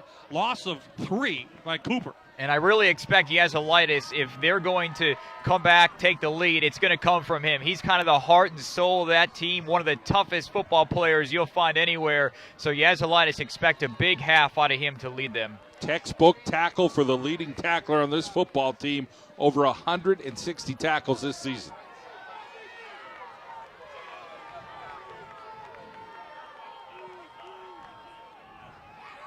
Califano stood up. Gain of about 4, just past the original line of scrimmage. A third down on the way, once again, for the Blue Devils. Have to believe in the Bishop Guilfoyle locker room at halftime, certainly a feeling, a mood that they haven't experienced maybe since 2013 when they've been trailing. I mean, this is certainly not something they're used to. But Justin Wheeler, he talked all week about playing it 5 seconds at a time, being intense for 5 seconds. They're going to need to do that in this second half because Old Forge did it in the first half. McGreary's been tough to block, number 71 on the defensive side. So Mozaleski on a little draw to Califano, I should say. Not much running right there. It was that Jared Horn, number 23 had the ball. They mix it up a little bit. You get Cooper Califano in motion. They fake it to Mozaleski. They give it to Horn. They had to try a little scissor action back there to see if they could scoot something along. They had a couple of nice positive plays with Califano, and then the defense stood them up. Now they'll have to kick it away with Horn. So on this 4th down, Old Forge will not go. Horn hangs it up there. Jabburn takes it down, and he's going to be knocked down. No yardage on the return. Good stop by Cariotti down there and Hobbs. And Bishop Guilfoyle will have the ball inside the 10-yard line of Old Forge.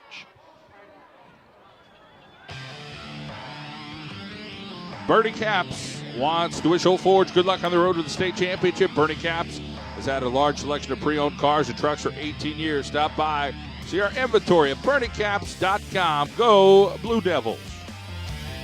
Some numbers for the Marauders in the first half. 24 plays, 155 yards. Tribus through the air. 3 of 9, 90 yards, the big play to Chadbourne on the touchdown pass. Rushing, just 18 carries, 60 yards. Chadbourne, 11 carries, 43 yards. He's going to throw it up, and he's got a guy. He's gone. Sam Keating, 93 yards from Chadbourne. It's a Lenahan at MC touchdown for Bishop Guilfoyle. Sam Keating runs about a 4.5 40. You saw the speed there. Talk about a game-changing play. He had a big game in the state final last year against Clairton. A knack for making the big play in a game like this. Chadbourne John can do it all. Yeah, he can. Jordan was talking about it early. They beat the defender, and then it is lights out as Keating takes this thing for the big score. McGee's extra point is good. So with one play on offense, the defending state champs take their first lead of the game, 17-13 over the Blue Devils. Long touchdown pass for Bishop Guilfoyle, and they take the 4-point advantage over the Blue Devils.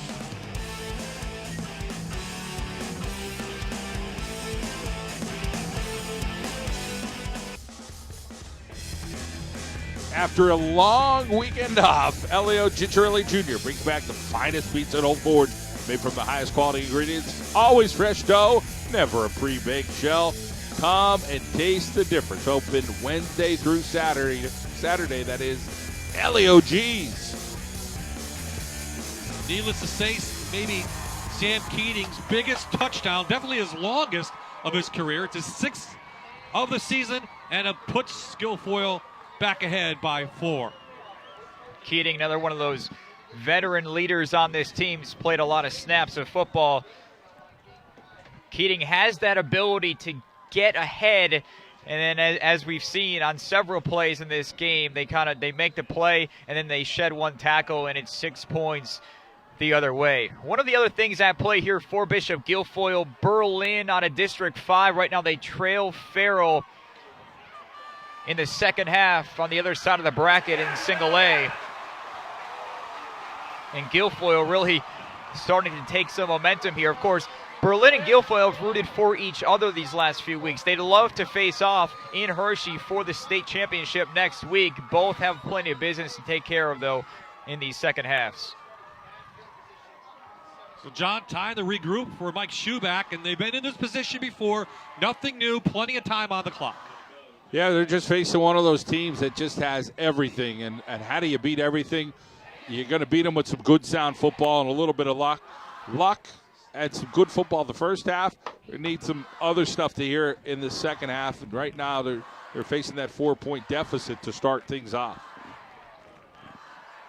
They're going to go back to the ground to Califano. He's off that right side, and they're going to ground and pound it for Old Forge. That's their bread and butter. Gain of 5.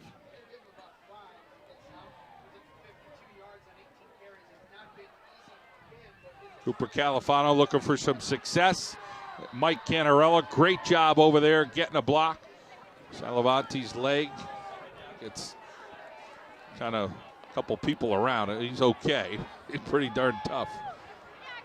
So you see the knee brace on Joey Gutowski, the quarterback. I mean, that limits him on offense, but mostly as a receiver as well. Oh, he loses the ball, and he's taken down. Logan McGarry, Johnny on the spot. Yeah, big number 71.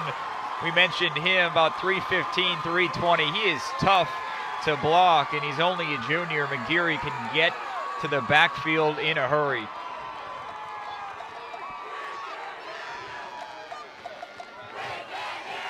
That's a Papa Bear, number 71. I mean, he is just monstrous. They couldn't block him.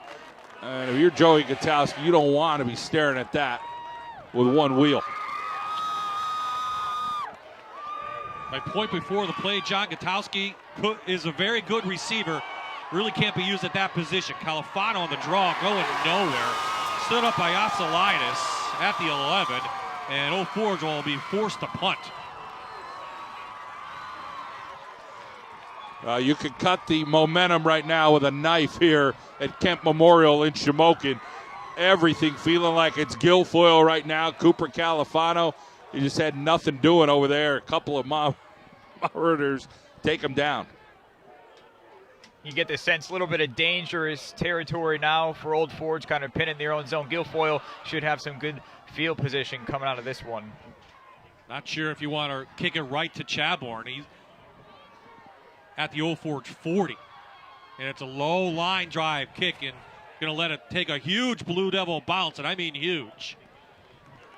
Big punt, just over 40 yards, and Guilfoyle will take over at the 46-yard line with a 4-point lead.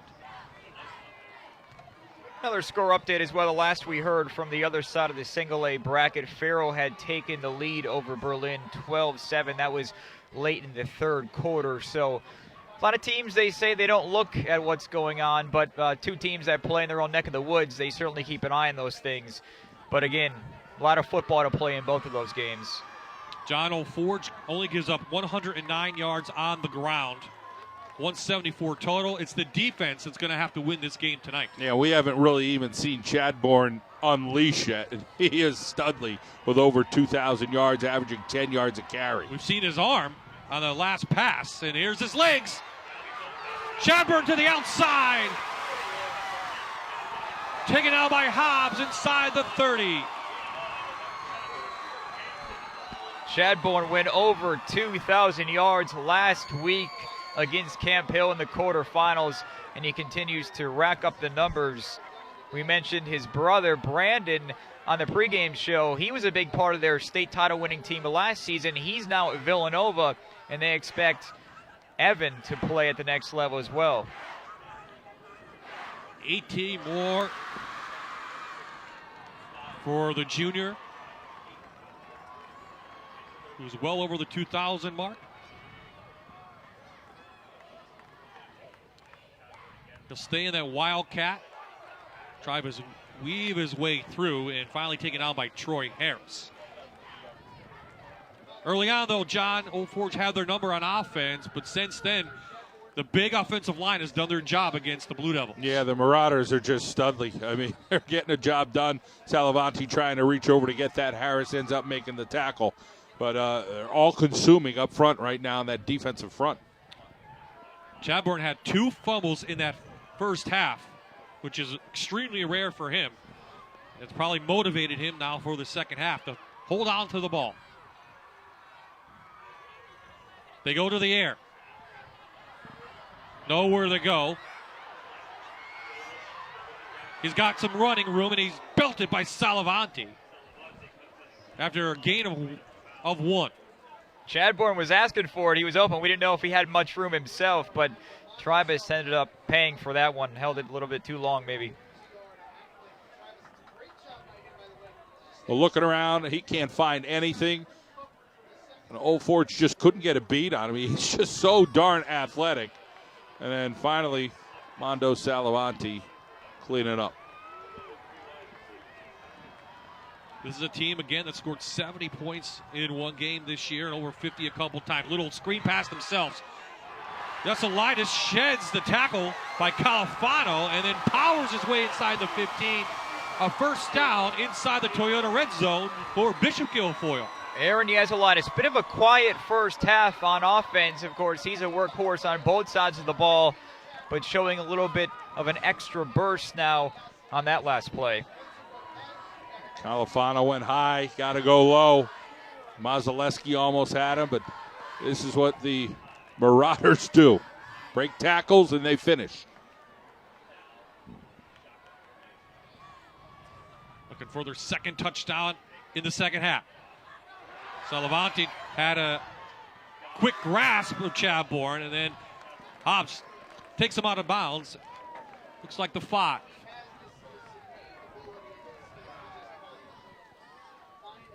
Chadbourne seems to really be finding his legs. Took a couple big hits there in the first half. We mentioned the one that maybe he looked dinged for a second, but now he certainly has a lot of life in those legs as he's able to dance there for some extra yards.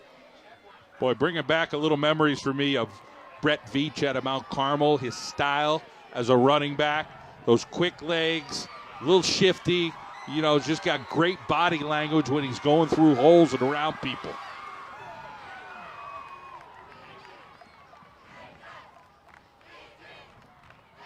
Tribe's going to roll, looking to the end zone. Caught! Luke Frederick. It's a lead-ahead touchdown for Bishop Guilfoyle. Luke Frederick, the big tight end, 6'5", about 217. Sometimes he kind of gets lost in the madness, but at 6'5", huge target, especially down there in the red zone. This kid's getting a lot of looks at the collegiate level, and you can see why there. Tough matchup with all the weapons that they have, and then to worry about a 6'5" tight end roaming around.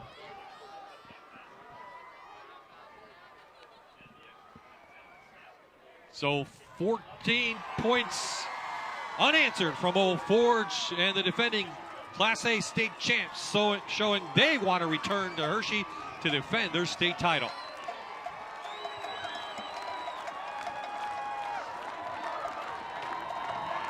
A 6-play drive, 54 yards, just about 2:30 off the clock.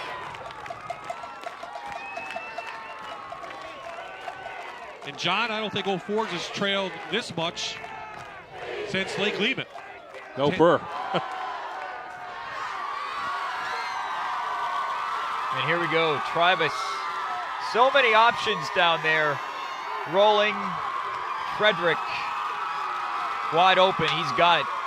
And Guilfoyle is really finding something here in the third quarter, up 24-13.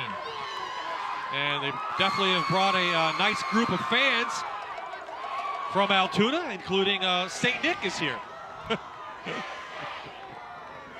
Now, Guilfoyle, we mentioned the resurgence of their program when Wheeler took over in 2011. One win his first year, now working on back-to-back state title runs. They've generated a lot of interest in the program. And I know right now back in Johnstown, Altoona State College, the whole area, whole region in western and central Pennsylvania tuning into this one.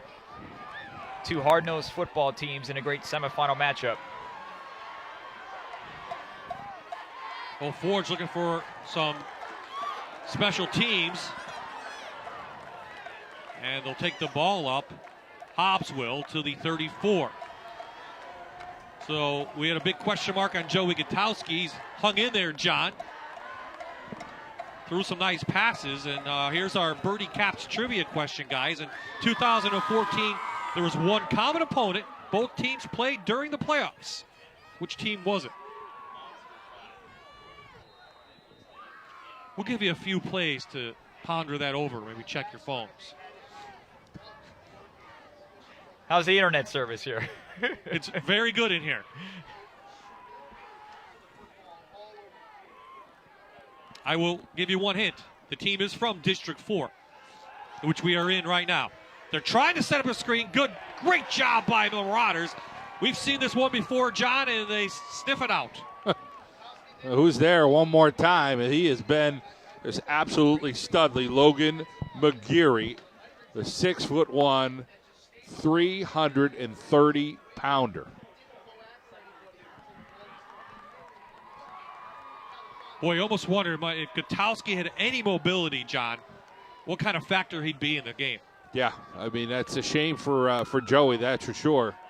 But they got what they got. They got to make some plays here against these studs from Altoona. Outside the Hobbs, and boy, great job by Frederick over there. Yeah, and Nathan Haig. Frederick scores the touchdown, very active as a defensive end as well, 97 tackles, and certainly can use his speed that he uses to get open in the end zone, as we just saw, to make that tackle on the outside. Looks like the Marauders defense is caught up, John. They're all over the place. Yeah, I mean, Cooper had a couple of carries early on in the third quarter to start, but now they're kind of unloaded right now on the Blue Devils. They really got to pull out a bag of tricks. They're one trick. Here's the outside pass and the double coverage. He's trying to hit Hobbs, and it goes incomplete. So fourth down on the way. Back to the Birdie Caps trivia question, guys. One common opponent during the playoff run. Which team was it? We'll let Jordan go first, John.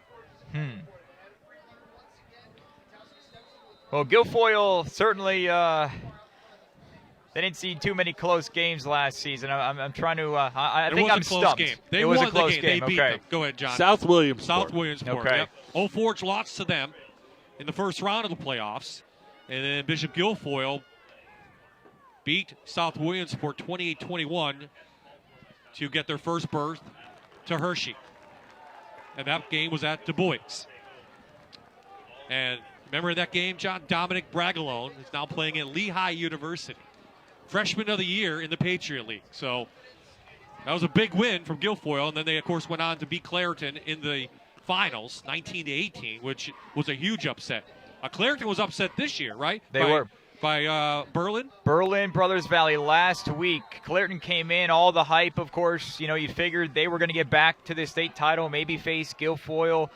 And Berlin just took it to them. I mean, it was quite an upset, one of the biggest wins in that part of the state that they've seen in years. Double reverse, going for the pass. Cooper Califano can't get him. Yoselitis throws it down, and he's got it to Keating.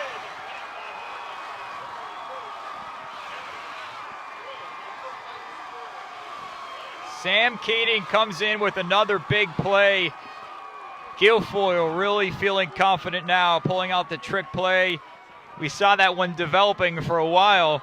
You were kind of waiting for the defensive backs to maybe turn around. Keating, he knew it was coming right to him. Quarterback was open right after the start, but literally this was a heave-ho. I'm going to throw it as far as I could, and he gets the guy on the money 50 yards downfield. A 41-yard pass play, and Guilfoyle's gone to the air in the second half to put up some points. 93-yarder to begin the second half. Through the air, and now Old Forge just cannot tackle anyone. Chadbourne to the outside, shedding tackle, steps out of bounds. Guilfoyle kind of a sneaky passing game. We've seen that with some of their misdirection, and it's certainly working now once they set it up with the run. Breaks that tackle. Mazaleski gets to the outside. Going to try to outrun Hobbs and just slips out of bounds right there. Impressive amount of athletic young men with the size of the school that they have. They have everybody. Tribe is going to go to Fredericks. A wobbler. He's got it. Touchdown, Bishop Guilfoyle. And it's a third Lenahan and Dempsey touchdown of the half for the Marauders. Talk about that mismatch in Frederick. I mean, you kind of, who covers him? I mean, who takes this 6'5" guy while you're keeping an eye on all the speed that they have in the backfield? Tough matchup for any team. Frederick wins that battle. Looked like they had two guys over there. The shorter guy was meaning the shorter guy in the pattern was much more wide open, but even to the guy who was slightly covered, he scores. So it's 21 unanswered points for the defending state champs here in the second half.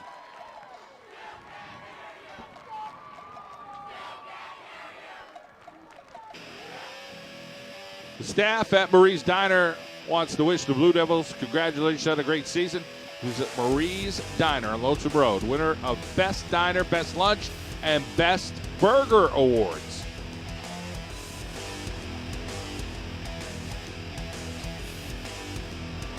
I've eaten at Marie's, and I will tell you firsthand, very good diner food.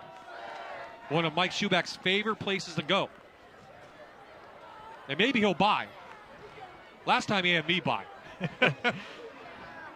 So anyway, Old Forge trails, John, and since they had that 13-10 lead, in fact it was 13-3 at one point, so 28 unanswered from the defending state champs, and you can see why, if they return to Hershey, they're going to be tough to beat.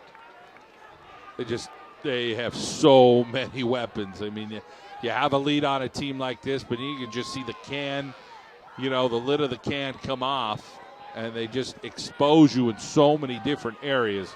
Again, Old Forge is a monster fight here for the remaining quarter and a little bit. McGee with a nice leg, hops from his 5. And great special teams on this kickoff. Frederick, who caught the touchdown pass, makes the tackle. And Old Forge will start this drive at their own 17-yard line.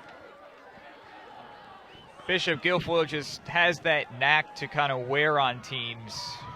Seen a lot of games this season with the Marauders where they won't jump out to a 40-0 lead necessarily every game, but after 4 quarters, they just kind of grind you down, and you look up at the scoreboard, and all of a sudden you're down like this, 31-13.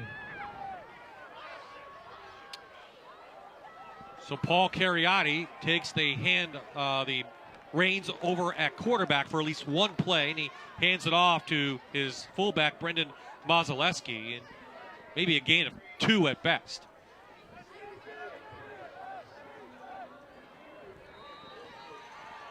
So I don't know if the leg is bothering Joey Gutowski or not, or if Coach Mike Schuback said, I'm going to try Cariotti at the quarterback.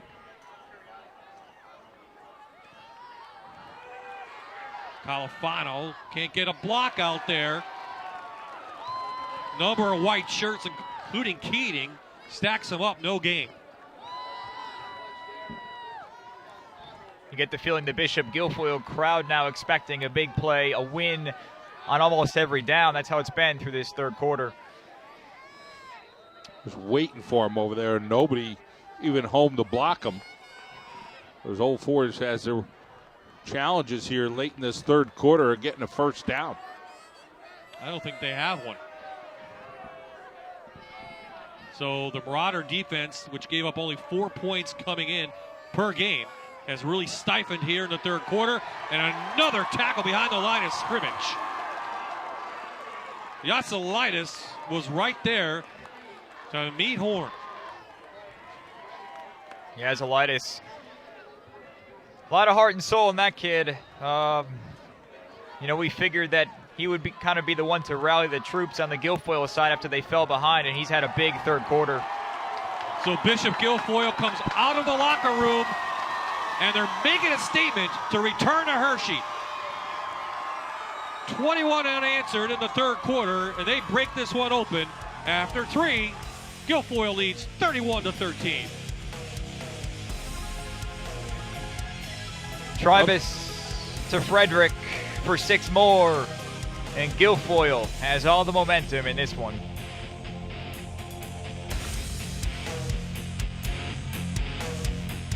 We're the Old Forge Cheerleaders, and you're watching the PIAA Class A Semifinals.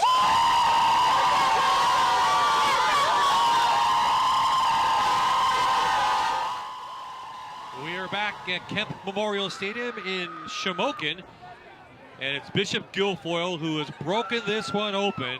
28 unanswered. They lead 31-13. Bob Ide, John Mendola, and our guests from WJAC, Jordan Canigliaro. And Jordan, fans of this side happy about what's going on so far. Yeah, I can feel the bleachers rumbling beneath us here as Guilfoyle has taken hold of this game. I saw head coach Justin Wheeler showing an extra pep in his step on the sideline as well. You might remember him. He played on the 94 Penn State undefeated team. Actually a backup tight end to Kyle Brady. So Wheeler, certainly a great football background, and whatever he told him at halftime, it worked. So Old Forge, another 3-and-out, John, and nothing going their way offensively. No first downs in that 3rd quarter. Cooper Califano had a little spark for him early, but that was about it. And then Guilfoyle just hit him with the big plays.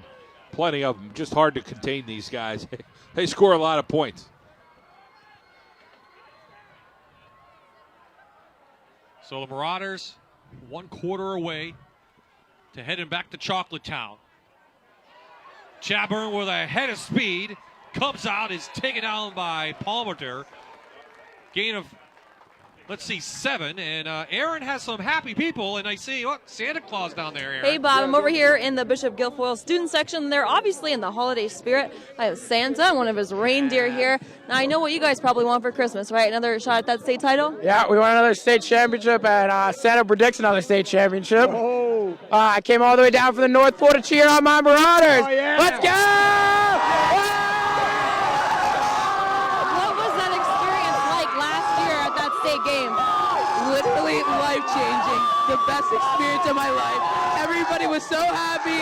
We were just killing it. We killed it last year, and we hope to do it again this year. All right, they got some school spirit, Bob. I'm going to have to go back to you. Good luck getting out of there, Aaron.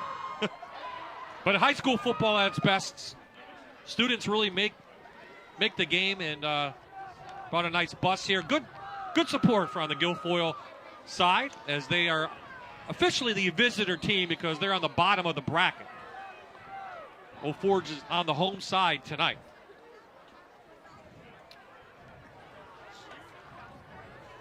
So a lot of guys on the Old Forge side, John, with hands on their hips. I don't think they've been punched in the mouth like this again. So probably since week number 4.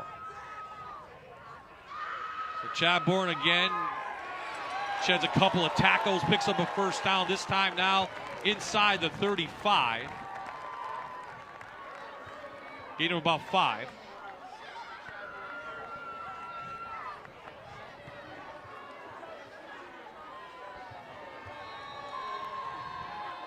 Just keep continuing to do what they do, running through, spinning around, going backwards, frontwards. Canardella finally on the tackle. But Chad Bourne showing what type of running back he is. He's a workhorse, and with this lead, you figure they keep handing him the ball back there. At this point, they can't go wrong doing that. Picks up a block and gets outside. Salavanti thought he had him, but he spun out. Gain of 9. Now everything going the Marauders' way. One more time, exit stage left. Mondo Salavanti. And finally make sure he's down the way he spun down.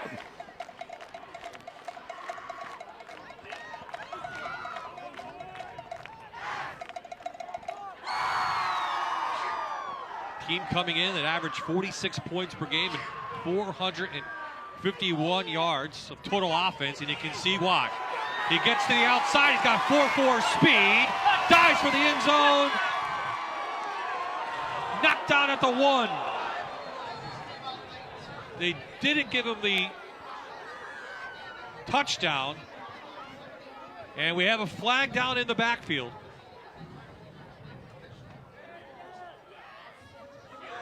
And it's going to be a personal foul against the Blue Devils.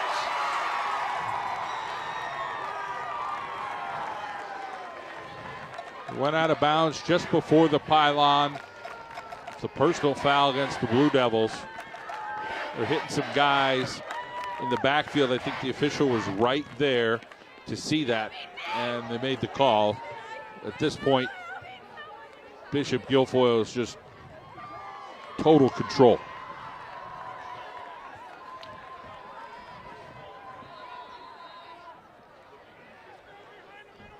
Ball on the 1, you got to figure it's a tough challenge to keep them out of the end zone here with everything they have up front. Who will they give it to?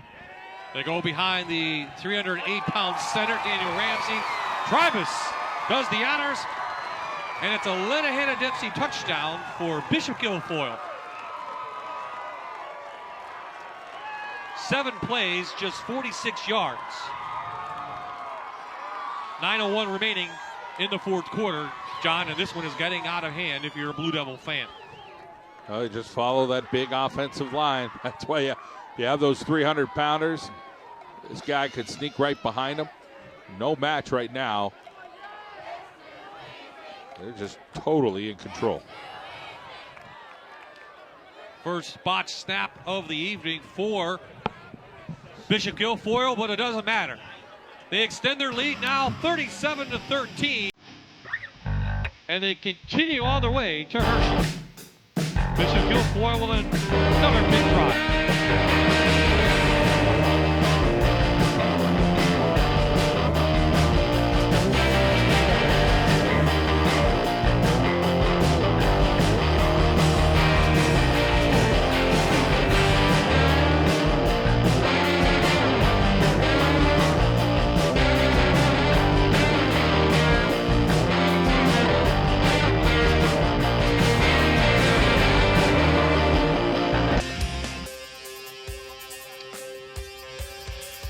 Oh, they can feel it now. The Hershey Kisses are coming out.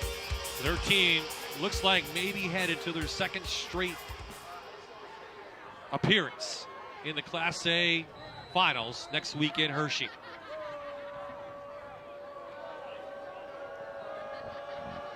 McGee tees it up, the talented freshman, little line drive, taken by Mozaleski. And he brings it up to the 45. And John Bishop Guilfoyle has done a nice job on the special teams since Jared Horn took that kickoff almost 80 yards. Yeah, they've closed up that part of the game. I know many weaknesses this Guilfoyle team, and once in a while you'll get a team get stung. Again, nobody has scored more than 14 on them all year long. Old Forge has 13 right now and held a 13-3 advantage. But this offense right now for Old Forge needs a major spark, because it's looking academic at this point for the Marauders. Oh, give number 3 a lot of credit. Banged up last week, has that knee brace on. He's giving it his all. And he throws that one right into the hands of number 7, Josh Tribus, with an interception. Another pick for Tribus out there. Great instincts. Again, good basketball player, a point guard. Good vision, and he showed there the patience and the coordination to tip it and pick it. And Guilfoyle's going the other way again. Second INT for number 7 tonight. His 7th of the season. And now you can see slumped shoulders on the Old Ford sideline, John, and on the field.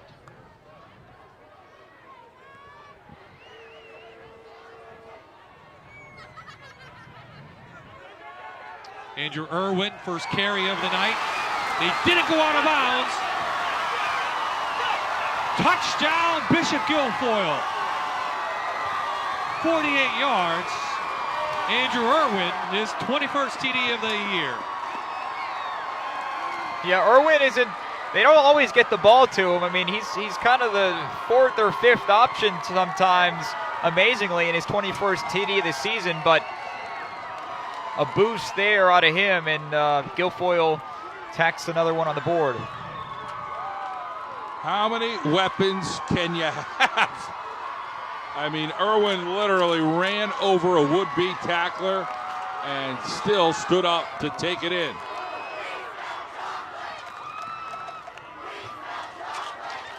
Well, Old Ford still battling. Hobbs in for that block. So Hobbs blocks the extra point, and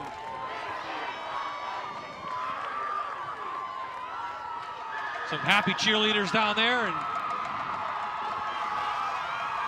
trying to take a look at this run again from a different angle, John, and good tiptoe through the tulips.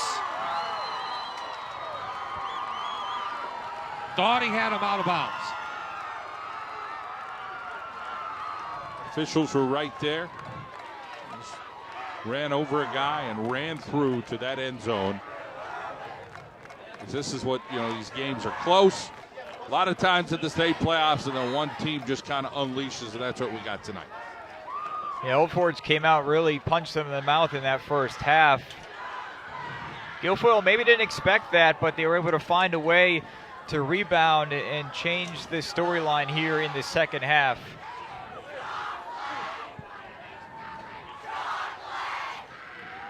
Marauders have won 40 out of their last 41 games. Working on another one here. 30 straight coming in, Jordan, and looks like number 31 will be playing for 32 next week at Hershey. Kickoff 1 o'clock. Hershey Park Stadium, John. Could be 70 degrees that day. Who knows the way the weather's going. I'm looking ahead to next year. I mean, they still got a bunch of guys coming back next year, this Bishop Guilfoyle team. Yeah, and they lost a lot off of last year's team. 6 All-State players graduated, and they were able to reload this season. Mozaleski up to the 45, and that's where Old Forge will keep playing. 8:33 left in this one. And I would think it's academic now, John. Old Forge put up a nice fight, John. Had a nice schedule this year. Some big wins early on in the season that only lost to Lake Lehman, and since then they've rolled through the rest of the schedule and through the playoffs. Not sure if people expected them to get to this point this year, though. No, this is a great achievement for Old Forge. There's no doubt about it. I mean, everybody was unsure. Hey, Wellsboro was the District 4 representative. They beat McDevitt out of District 12. But it's been a fine football season for the Blue Devils. Califano wrapped up. I mean, I'm counting Guilfoyle as 7 back on O and D next year. And they're looking to still win another state championship. So could they get a little history run with a couple in a row here? And how about the run by the seniors from Old Forge? 2 years ago as sophomores, they play in the state championship game. They lost it. Gutowski was actually the starter cornerback in that game. Boy, how about a career from them? Almost 40 wins overall. I think it's the greatest run Old Forge has had for a class, from sophomores to seniors. So a lot to be proud of. Many of them didn't play as sophomores. That's right. That senior class was so good. But you mentioned, Joey Gutowski. He was one of those guys that did play and did start defensively, and he's kind of come through. But, over the years, these guys have worked hard, had those extra practices, seen some extra stuff, and guys like Mondo Salavanti, it paid off, all that hard work. Old Forge inside Marauder territory for the first time in the second half. Califano still running tough in there. Taken down by Nick Leamer, the sophomore, at 3'11", John. He'll be back next year, Jordan. Yeah, you get the feeling a lot of respect, too, on both sides with these teams. They looked across and they saw something similar, two similar styles of football, and two well-coached teams and two hard-hitting teams. And, right now, this is, as you mentioned, this is kind of Guilfoyle's time, and they're making the most of it. Trying to hit Zaleski out in the flat, taken down by a sophomore, Josh Yasilitis.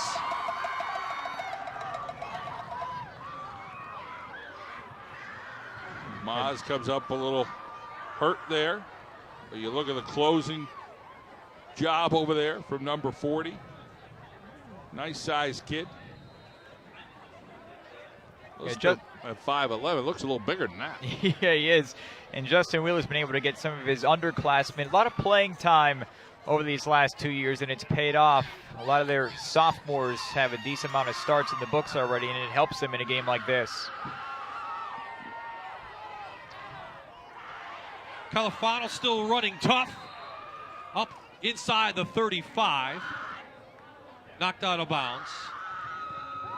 Third down on the way.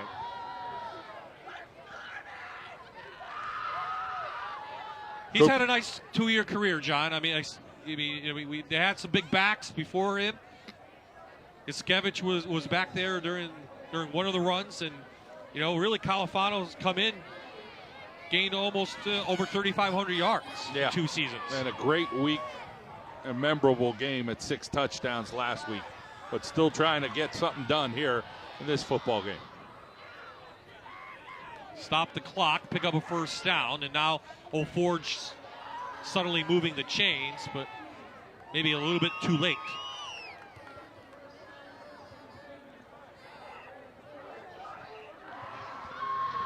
Give the Blue Devils a lot of credit. They came out and went right at Guilfoyle, not intimidated at all.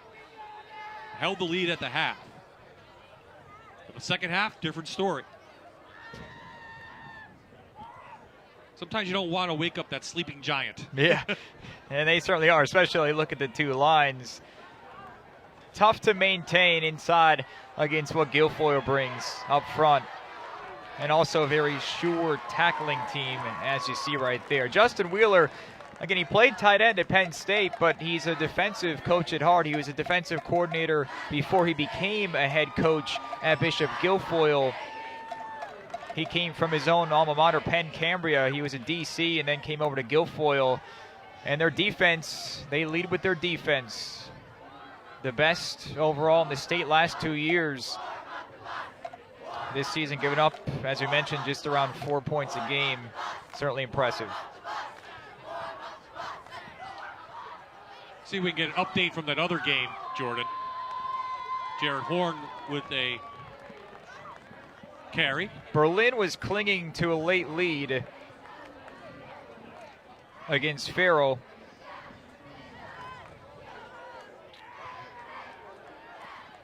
So it could be an all West showdown for the Class A title next week. Well, I'm hearing now Farrell just retook the lead on a 75-yard pass play.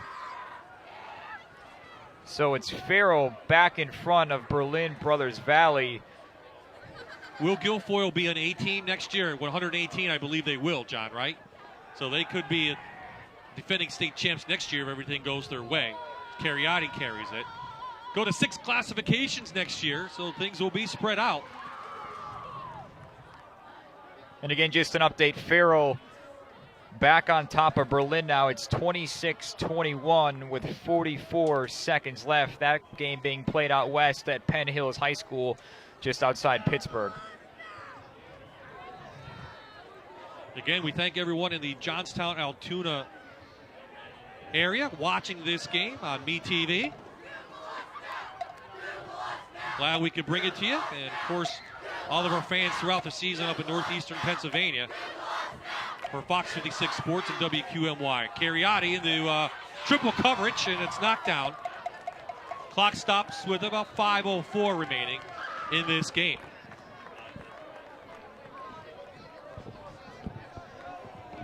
So we'll send Jordan down now for postgame as he'll talk to Bishop Guilfoyle after this one, and then we'll have Aaron Dugan see if she can grab Mike Schuback and talk about the seniors and the way they've played throughout their 3 or 4 year career.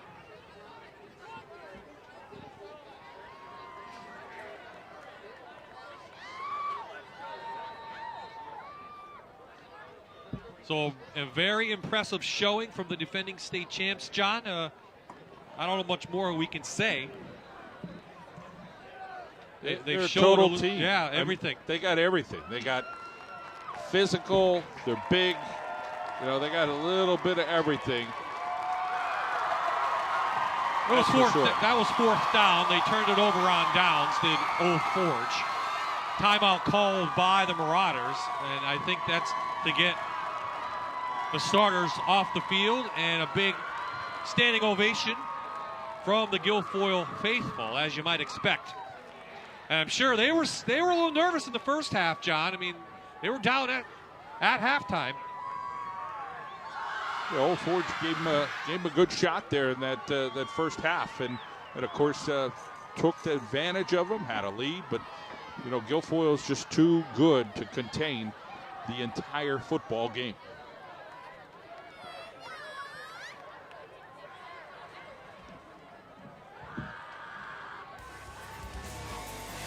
If you or a loved one have been seriously injured, call the law firm that Best Lawyers in America is again named one of the top personal injury law firms in the United States. Call Lenahan and Dempsey at 1-888-LENAHAN. After an injury, get what you deserve. Call Lenahan and Dempsey.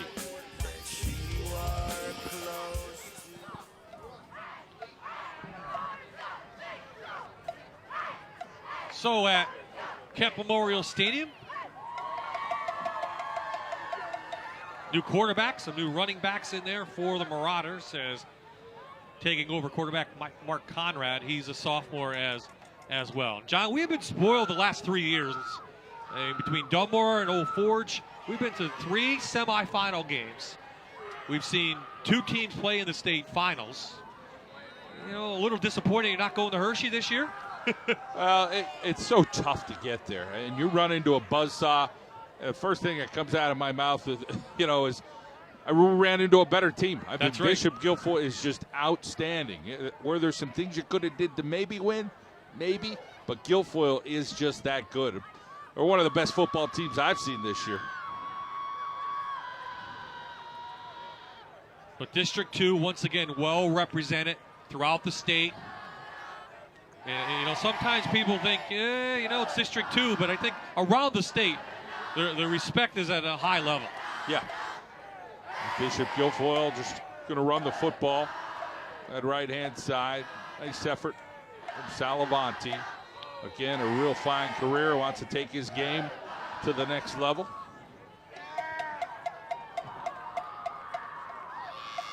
I think Southern Columbia tomorrow has a shot against West Catholic. Yeah. Got to see West Catholic against Dunmore last week, and as good as they are, Jim Roth and Southern Columbia, they do a fine job, and I'm interested to see how that one goes and see if Southern Columbia can make it to the state championship. That's the Class AA semifinal on the one side of the bracket. And another timeout on the field, 3:34 remaining in this game.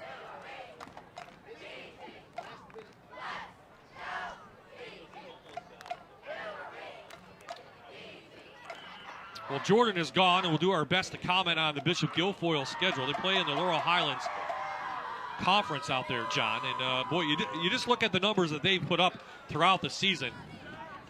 Not only do the shutouts catch your eye, but also the amount of offense that has been on display, quite frankly, in the second half. Yeah, I mean, they don't give many points up. They score a lot of points. They're big up front. They're athletic in the backfield. They're athletic at linebacker. They got speedsters in the backfield. They got speedsters in the secondary. They're just a complete football team.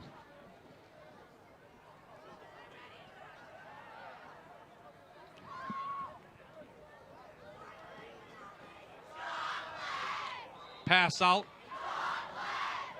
intended for Chancellor Little, a senior, and it goes incomplete. And fourth down on the way. Guilfoyle will punt it over to Old Forge with the big lead.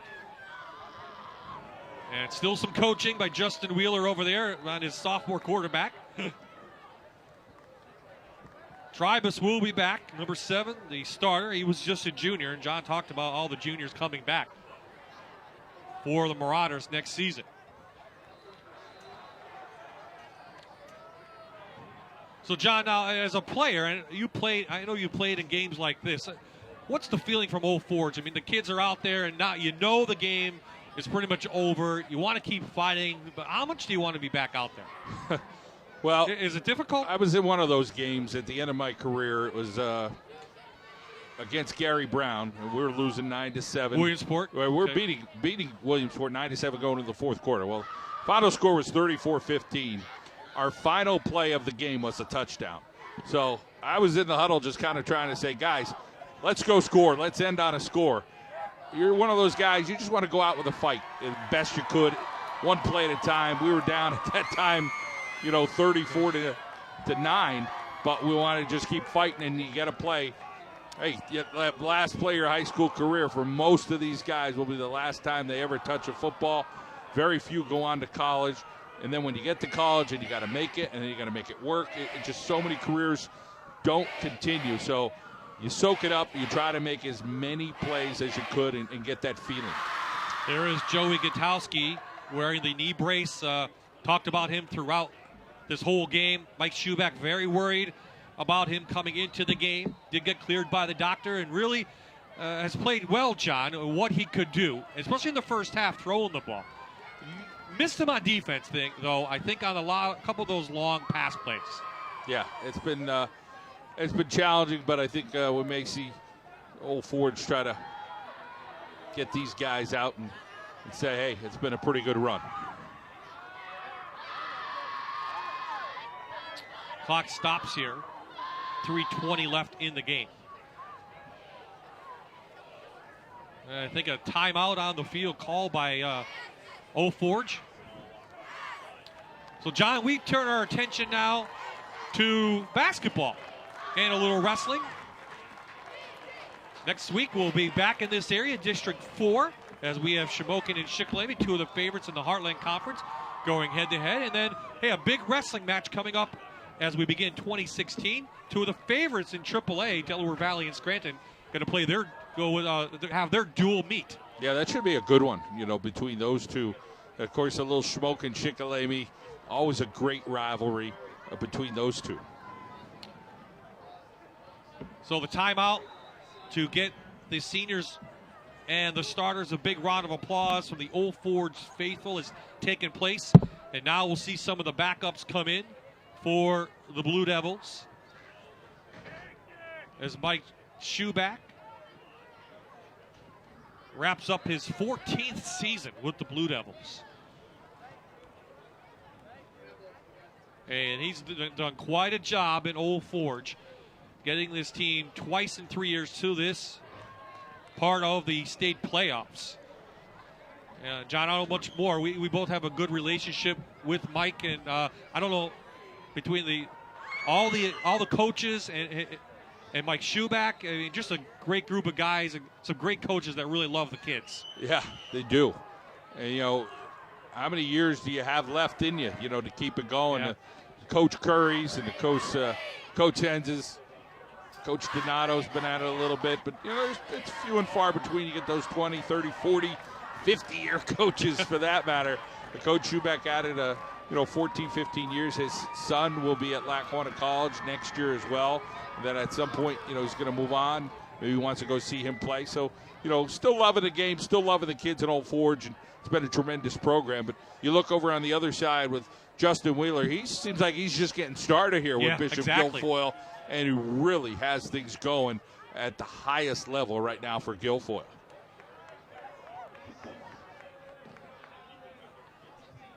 So, Farrell beat Berlin Brothers Valley 26-21. So Bishop Guilfoyle and Farrell will play next week at 1 o'clock at Hershey Park Stadium for the PIAA Class A State Championship.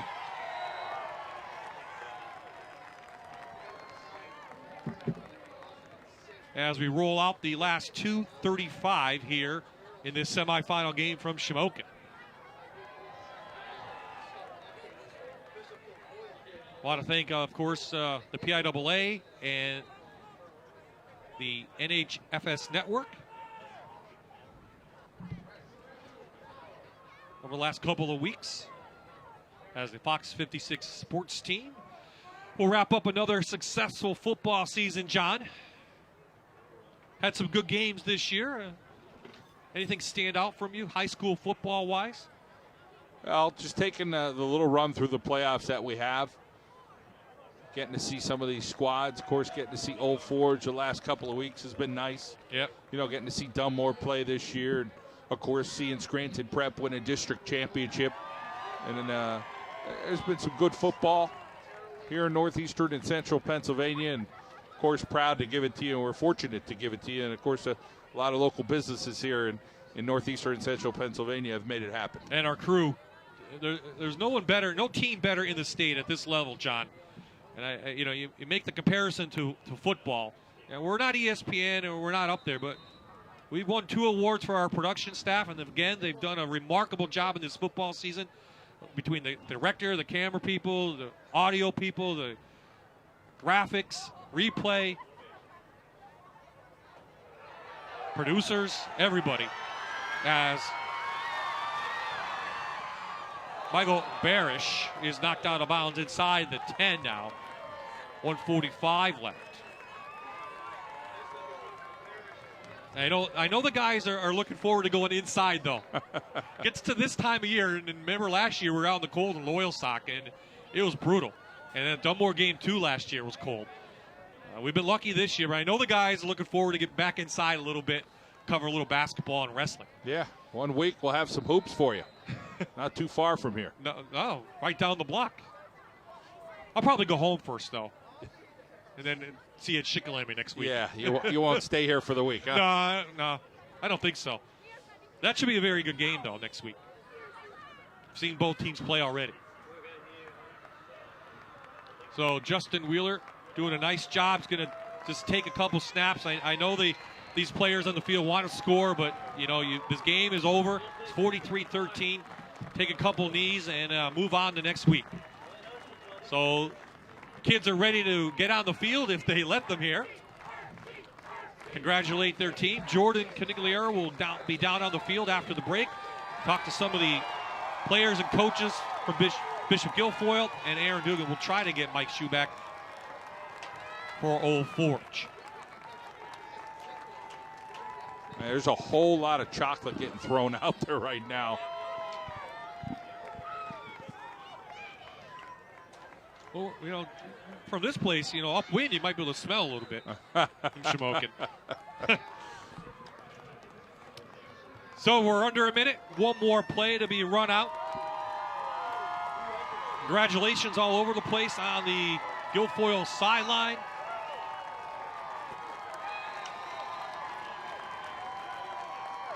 The Old Forge fans and families giving their team a round of applause as they came out and gave it their all. Led 13-10 at the half, but then the Giant woke up in the second half and put up 33 unanswered since they were losing, and that will do it. We'll run out the last 16, and the Bishop Guilfoyle Marauders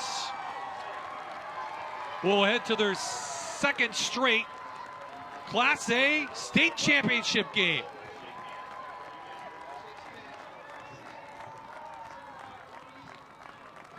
The final score, Bishop Guilfoyle 43, Old Forge 13.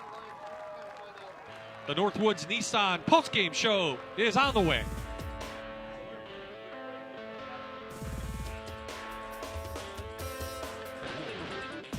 This is a Fox 56 sports presentation of high school football on MyTV WQMY.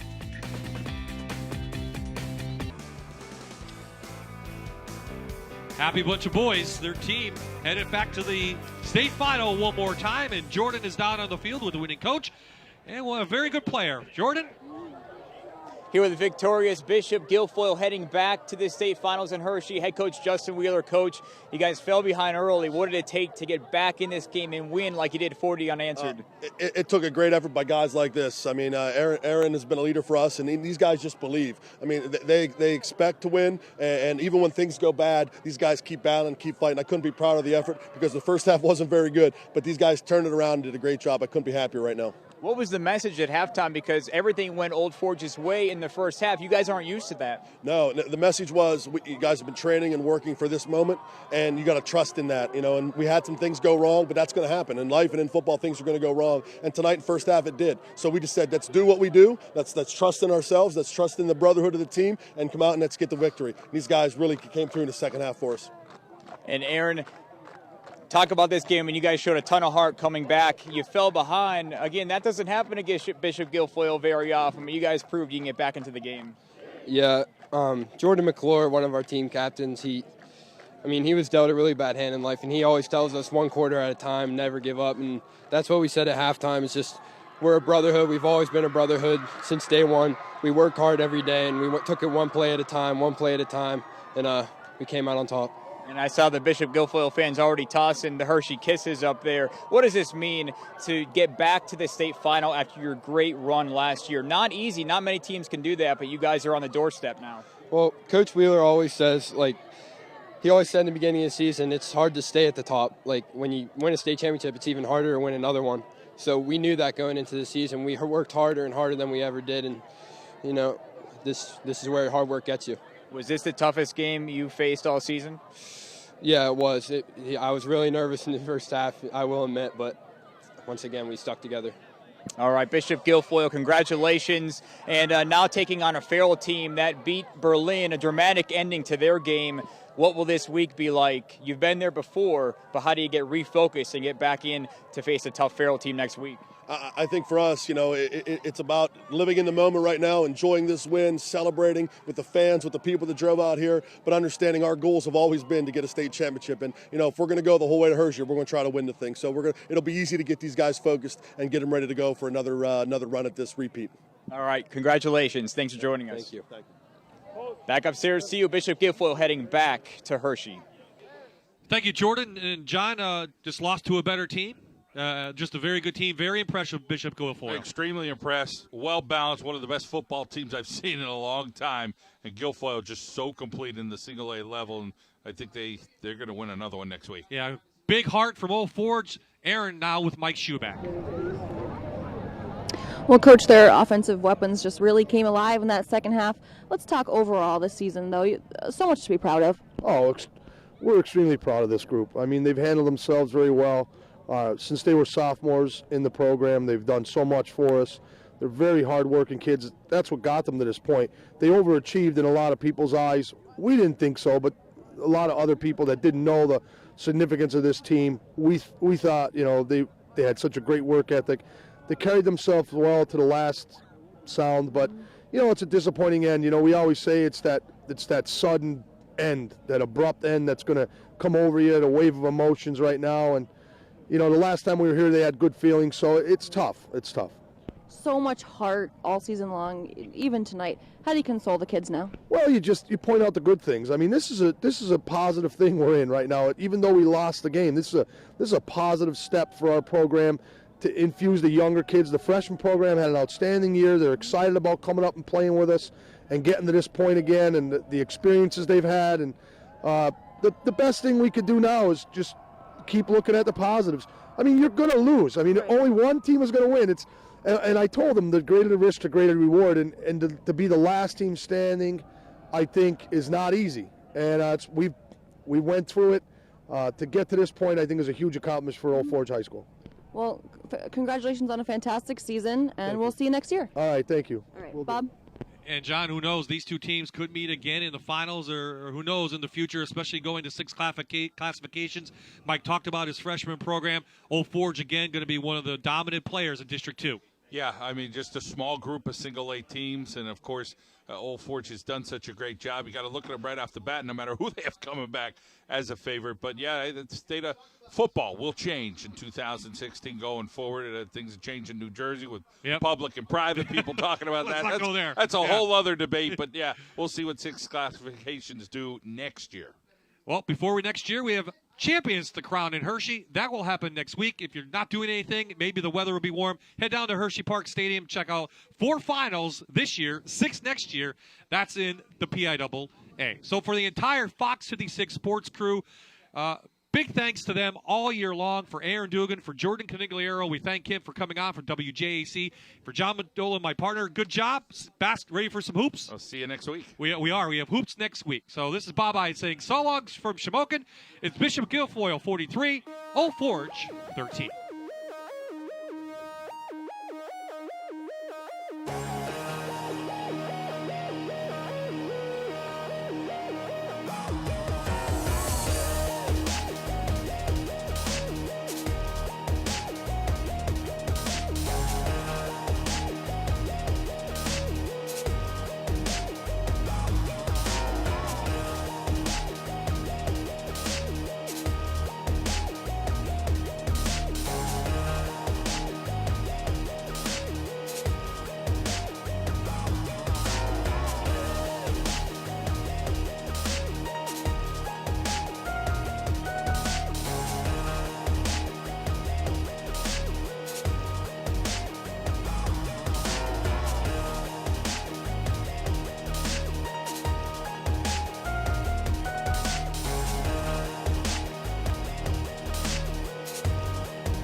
This is a Fox 56 sports presentation of high school football on MyTV WQMY.